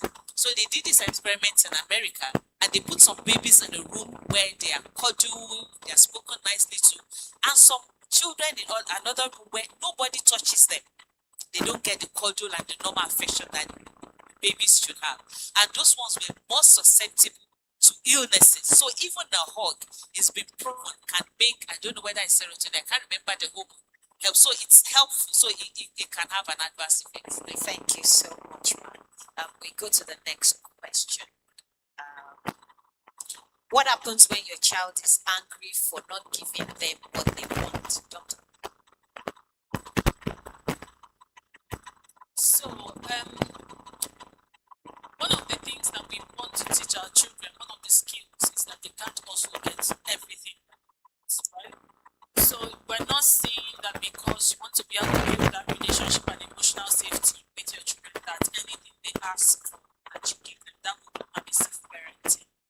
But I always say one thing, I say you can be kind and yet firm. So you can be firm and still be kind in the process. So let me give you an example. If, for example, I set screen time for my son and he's on his game, playing game, he's enjoying the game. There's a very high tendency that the screen time will be up and he will not come out right away. So I will have to then go in and prompt him to come off the game and we try to negotiate. But then it's now my responsibility to ensure that that screen time is maintained. But in that instance as well, it's also my responsibility to allow him to feel the way he feels. Because when something that you're enjoying is taken away from you, you'll be angry, right? So he might cry, he might be sad, but that he's crying doesn't mean that I'll now say, okay, go back to the screen time because I'm trying to teach him a skill. So in that moment, I say, I know you're feeling upset. I know you want more time, but rules are rules. And I put my feet down and establish that. So it's the same thing. Your child comes to ask you for something and you feel like it's not something they should have in that moment. You can refuse, but don't shame them for wanting it. And don't shame them for expressing their emotions about how they feel for not getting that thing that they asked. That's fair, that's emotional safety. Thank you so much. Hope your question are getting answered. Okay. Somebody said most of the conversation today have been about the how can we navigate toddlers, their behaviors, tantrum, and also children with special needs? Dr. Vivian again, sorry. So, toddlers' behavior, it's you have to look through the lenses of, is this age appropriate or is this something that they're doing purposefully?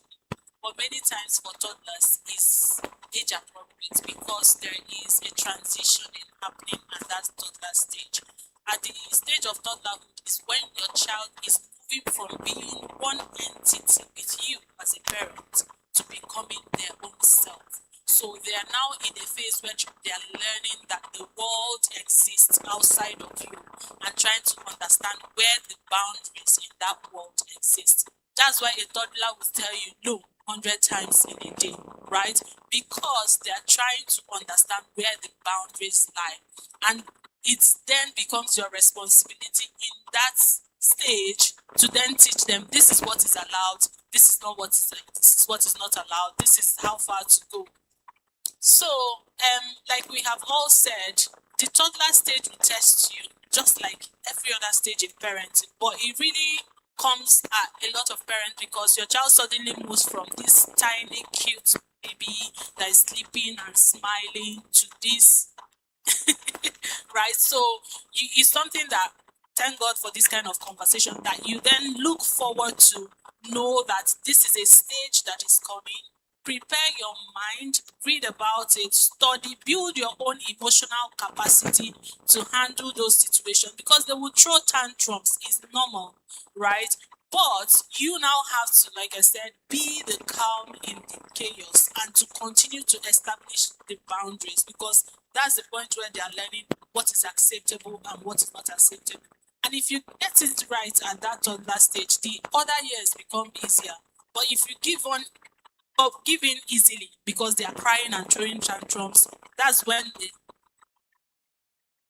for special need children, that's a bit of a complex conversation in the sense that there are different types of special needs and there are different needs, different challenges, different presentations, and your provision for your child or the support that you want to put in place for your child or how you show up for that child will be dependent on the need that your child has. But I'm open to a conversation after that if it's something because it's not a question I can answer in general. Thank you so much. So if you ask that question, you can actually go talk to Dr. Vivian after. Okay, so they have ordered me to do 2 questions at a time. So I'll read them out, I'll assign people to them, then we quickly go through them because our time is fast. I do not like to yell and wish to always handle situations calmly, but I always do otherwise. What can I do? It's not perfect. The second one is how do you deal with a child that appears to be very emotional or almost too emotional? Similarly, I wanted to speak about this from your own perspective as well. I do not like to yell. I always do. The first thing is you yourself need to heal because you are reacting to your upbringing. That was how you were brought up. You were brought up in a way where any small thing they're shouting at you. So you have been configured that way. So the first thing is you need to heal yourself before you can address that issue. So like Pastor Mrs. has said, you need to have some emotional intelligence. You need to train. Sister Banker said, go and enroll in courses. There are free courses online. Enroll in those courses. Seek help. You need help. You cannot raise that child like that. When you yourself, you cannot control yourself. So you yourself, at this point, you need a therapy. I think that answers it. Thank you. Do you remember the question? First, the child is too emotional. It's a bit difficult for me because my temperament is a bit. I'm in a house filled with brothers. Me and my two brothers. So it's a business of exchanges. So what my parents were able to do, and I actually like with them, they would first come into the situation and try to understand what is happening. So parents just listen to the same, just push everybody. And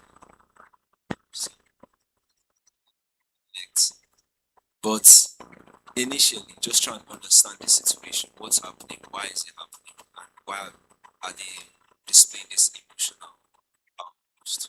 Could be for different reasons. It could be a bit trivial. Sometimes it's very important. And when you've come to understand the reason, it will be easier to just produce solutions. It might not be for more trivial reasons. You just talk to the child about it. Just console them. Just listen to them. If it's a bit too important, just Thank you. Thank you so much. So I'll go to the next two questions. Where are we? Okay, I think a teenager is asking this question. Okay, it's a parent. I've not gotten any question from any teenager. If you have anything to tell your mommy and your daddy, put it on the question now so that we can stylishly help you tell them.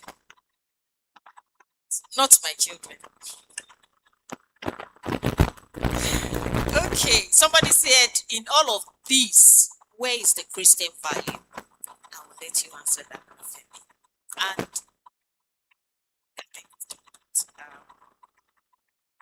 yeah.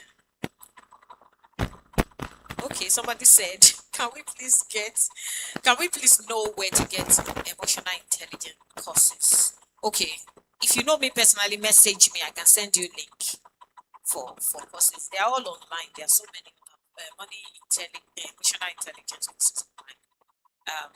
I'll go to the next one. In all of this, where is the Christian value? That's the first one. The second one is what to do when your child wants something, you think they are not ready for it, and you've tried every possible way to explain to them. I'll let Mrs. Alina answer that. In few words, in all of everything we have said, where is the Christian value? Like I said earlier, nothing you have been through is a waste. Absolutely nothing. Whether you had the best parents, or you had the bad parents, or you had the parents that were trying to catch up, nothing is a waste. All the Sunday school, my dad would say, I'd rather you come to church and sleep in church than to just be at home. Because sometimes those things, they still enter your ear. You will later recall those things. So the Christian value is the fact that no matter how evolving we are, we need to understand that the Bible can answer most of those questions. You need to learn these things, right? Look them through the lenses of the Word of God. And you need to ask the Holy Spirit to give you a person-centered approach. Everything you've learned today is not a one-size-fits-all. There is person-centered approach. I was saying something about raising a child. You needing MDT, multidisciplinary team, and like you and the Holy Spirit should be an MDT team on your child. You couple with everything we've learned, then say, God, for this particular child, how do I help this child? Some of the behaviors you cannot explain them emotionally. Some of them you just have to pray for that child and say, God, please help me and this child. So the Christian value cannot be eroded. We cannot be over-civilized that we take away the place of the Holy Spirit in helping to raise the child. Because the Holy Spirit knows that child even better than you do. And that will make the journey easy. Thank you so much. Thank you so much. You noticed that when we had this parenting conference last year, we purposely didn't want to go the religious way this year as well, because we all go to churches and get to hear things about Christian values and how to parent and thank God, children in God's way, hear them from the pastors.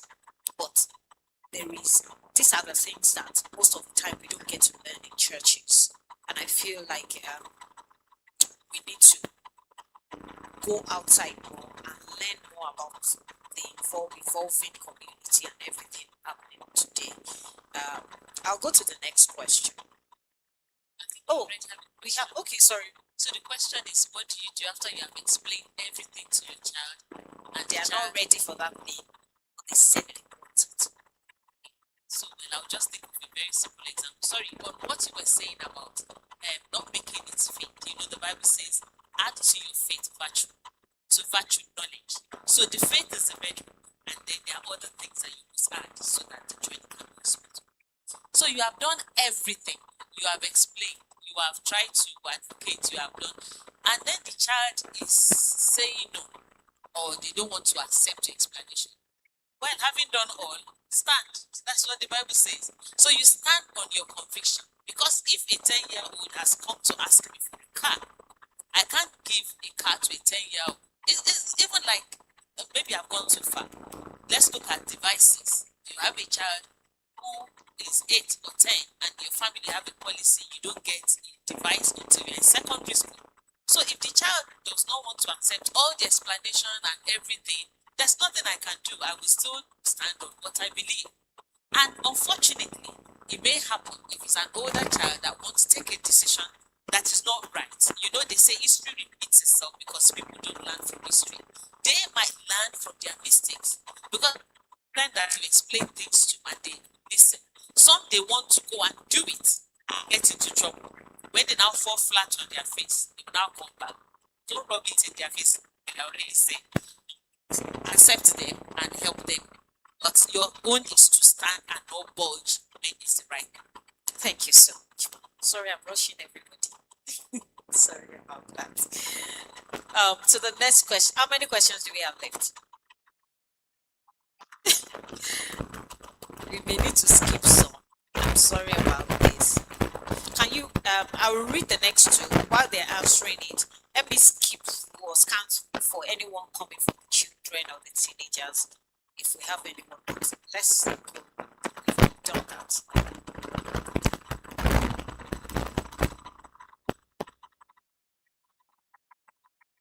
Yeah, let's go to. Okay, right. This person said, as a boy's mom with preteens and teen, how do you handle their emotion and their mood swing? Maybe that's for you, Sister Banke. Okay, I'll answer that. And this is another question. Okay. As a teenager, what are the things expected from your parent to foster your career choices? Question to Timmy in particular. So, as a teenager, what are the things expected from your parents to foster your career choices? The first one is, as a boy's mom with preteen and teens, how do you handle their emotions and their moods? And that question goes to me. I've got teenager and preteen as well. But tomorrow is my preteen. Last day of preteen. It's going to be 12 tomorrow. So, one thing I discovered about my children is there are two different entities. I mean, the first two. When my first son was about to go into his teenage, his reaction to that stage was different from what his brother does now. At that time, my first son was very distant. He would want to be alone. He would just. But my second son is attached. Now that he's going to that stage, and I understood that there are two different people.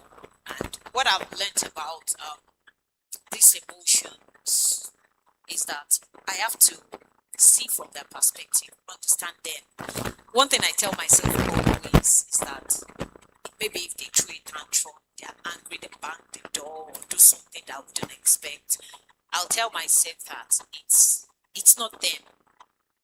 And I tell myself that I'm not fighting against them. And they are not fighting against me. We just have to find a way to understand each other at this stage and get past it. Because someday you will actually get past it. There will be a day when hopefully they will become your friend and all those things won't really matter anymore. And because the way boys grow, their teenager is very funny.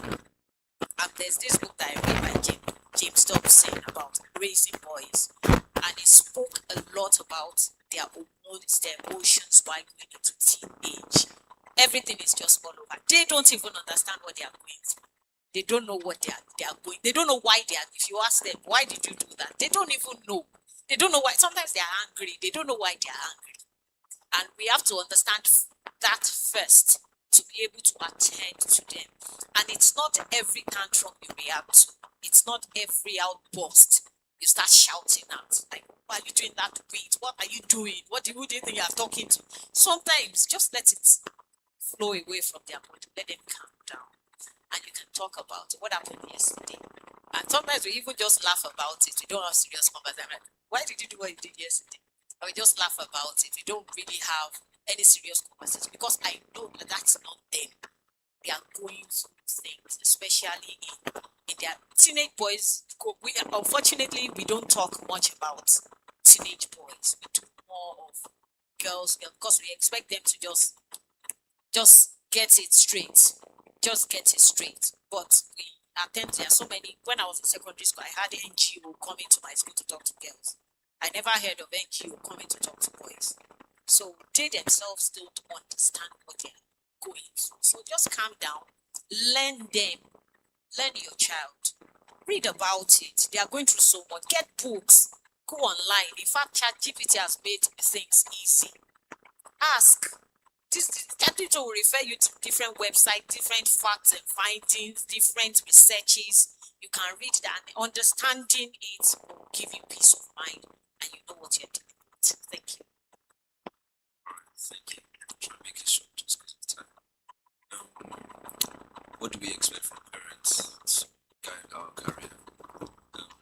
Basically, first and foremost, we as teenagers should expect involvement from our parents. If we talk to you about what we want to do with our lives as adults, the career we are going to pursue, we want you to be involved, to just guide us in a way. Try and give an example. Because me, I'm on a path to hopefully becoming an airline pilot here. And what my parents have done is they've just given me ways and just different ways, whether just for fun or on a serious note, that help, whether I knew it or not, that helped build my skills to even to be an airline pilot. I think the other month they booked me a trial flight with single engine thing.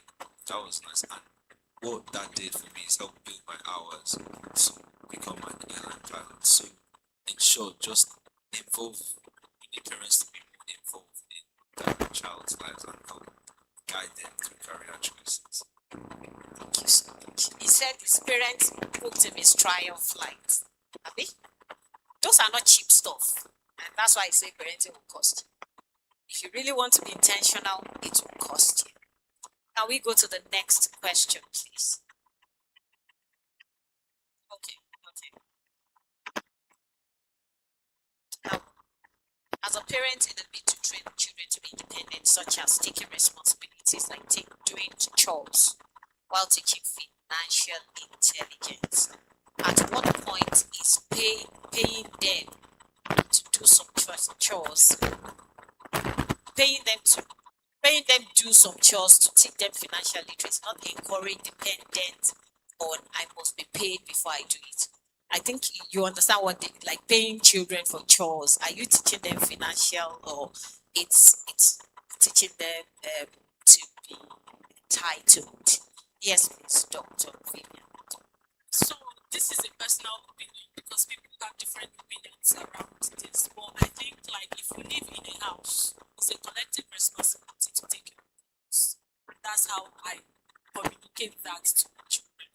I would not pay a child for doing their chores. I would pay them I would reward them.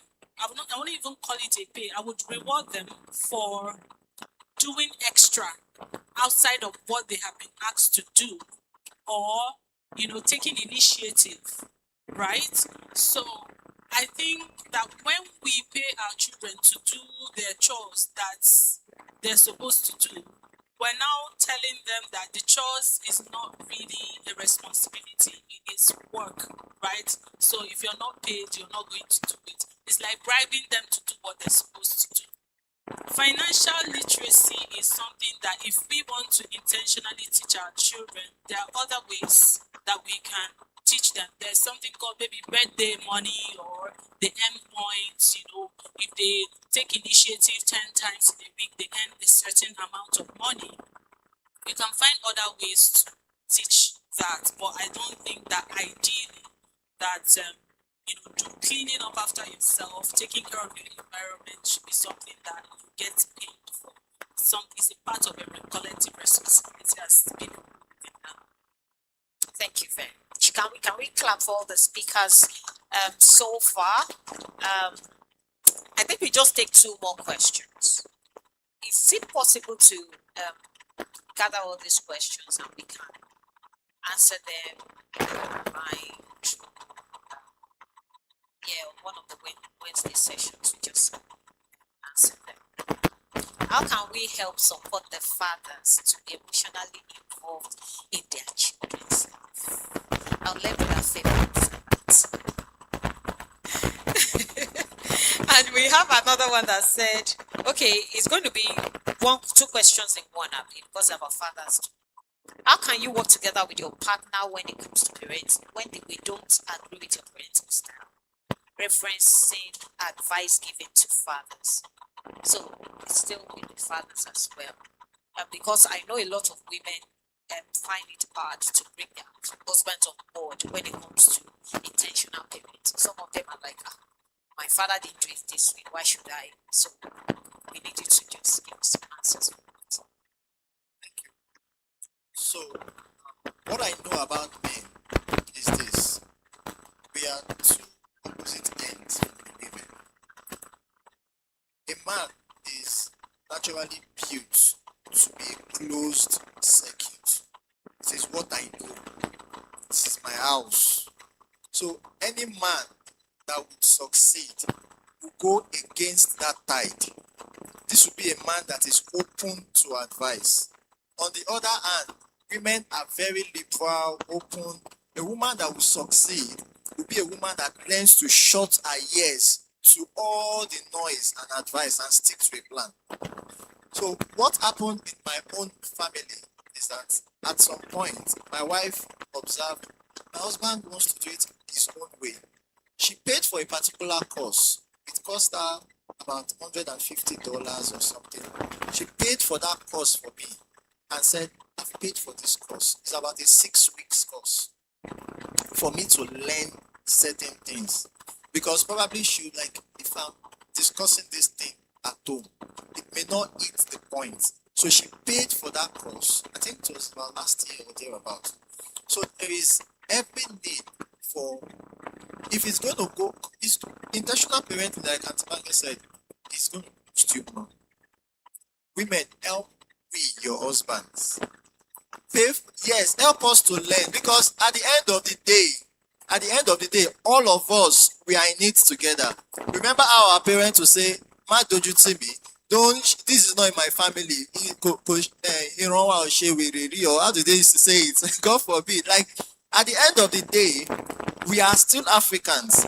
We have that pride that, oh, my child is succeeding. I don't want my child to fail. So at the end of the day, if you like, shy away from it. The fathers, they have the role they play in the house. If the father's position is missing, then women cannot feel it. If you like, distribute that child to all your sisters and your siblings. They cannot feel the role of one man in their life. So if you discover your husband is struggling, pay for external courses. See, let me explain. See, they will not come when they start feeling the impact, right? So the place you need to contribute in the house, say, course. Oh, you are saying, well, it is personal opinion. It's personal opinion. Yes, I like Dr. Vivian. I understand the sentiment in the room, and this is real, because many times when it comes to parenting, whether we like it or not, the average African man thinks it's a woman should take the front seat when it comes to nurturing the children. So subconsciously, they also dedicate, oh, you go and learn. When you learn and all of that, and it also comes down to the foundational relationship that exists in that union again. Because if the foundational relationship that exists in that union is a bit shaky and you people don't really agree, ideally the structure is that you people are working with a vision, a singular vision that both of you have sat down to say, this is how we want to raise our children. Ideally, this is discussed prior to marriage. But many times we know that that's not the real case. We have found ourselves where we have found ourselves and we're now trying to catch up. So you can not every man you pay for a course for and they come. But I want to assure you one thing, that ideally, yes, the presence of a man is needed, but not men will be on board 100% with you. But you that is on board always fill the gap while you're still working towards getting them on. So when they make the error, let's say for example, they are the strict ones that they will cause that emotional pain. Not in their front, not attacking them, but always have a plan to prepare. So that you are providing that emotional, what your child needs is one adult who is emotionally safe for them to vent, for them to process how they feel. You keep doing that, and then you can buy the course for yourself. When you are sitting down, play it. You have TV, just play it. When you're driving, just play. There's one of my clients, that's what she would do. Whenever they are driving to work, she's driving with her husband, she just puts one of our courses and it will be playing in the background. She'll do like she doesn't do what she's doing. But at some point, it will keep, it's subconscious programming. One day the man will say, let me try this. And then sometimes again, consequential results, right? When they see that the children are more comfortable with you, the children come to you, there's something that it does to them. They start to think, is there something I'm not doing, right? And if they bring that conversation to you, don't also be like, hey, I've been telling you. Be like, okay, this is why. This is how I'm doing, this is what I do with them that is making them feel comfortable around me. It's not a one size fits all. You know who you married, you know how to speak to their hearts, right? So find a way that you can pierce through the person that you married and try to get that information across to them. Thank you very much, Esma. Sorry, just two quick things. One, even though it's not about faith, but if you're a woman of faith, prayer is very important. God can turn the hearts of people. So don't ever underestimate the place of prayer. The thing is, when you pray, it's not just about God changing the heart, it's also about God giving you the strategy to know how to introduce it. Right. And the last thing she said, you know how they say everybody has a button. Know how you should know your husband. You should know the right time, the right place to introduce that subject, that they will hear it. Thank you so much, ma'am. Can we give all our speakers a round of applause? If you've truly been blessed, can you just clap? you can go back to your seat. Thank you very much. Can we give a standing ovation, please? I think we all deserve it. Thank you, ma'am. Thank you, everyone, for coming. Sorry for overshooting your time. I'm not even supposed to, I don't think I should apologize because you came late. You came late.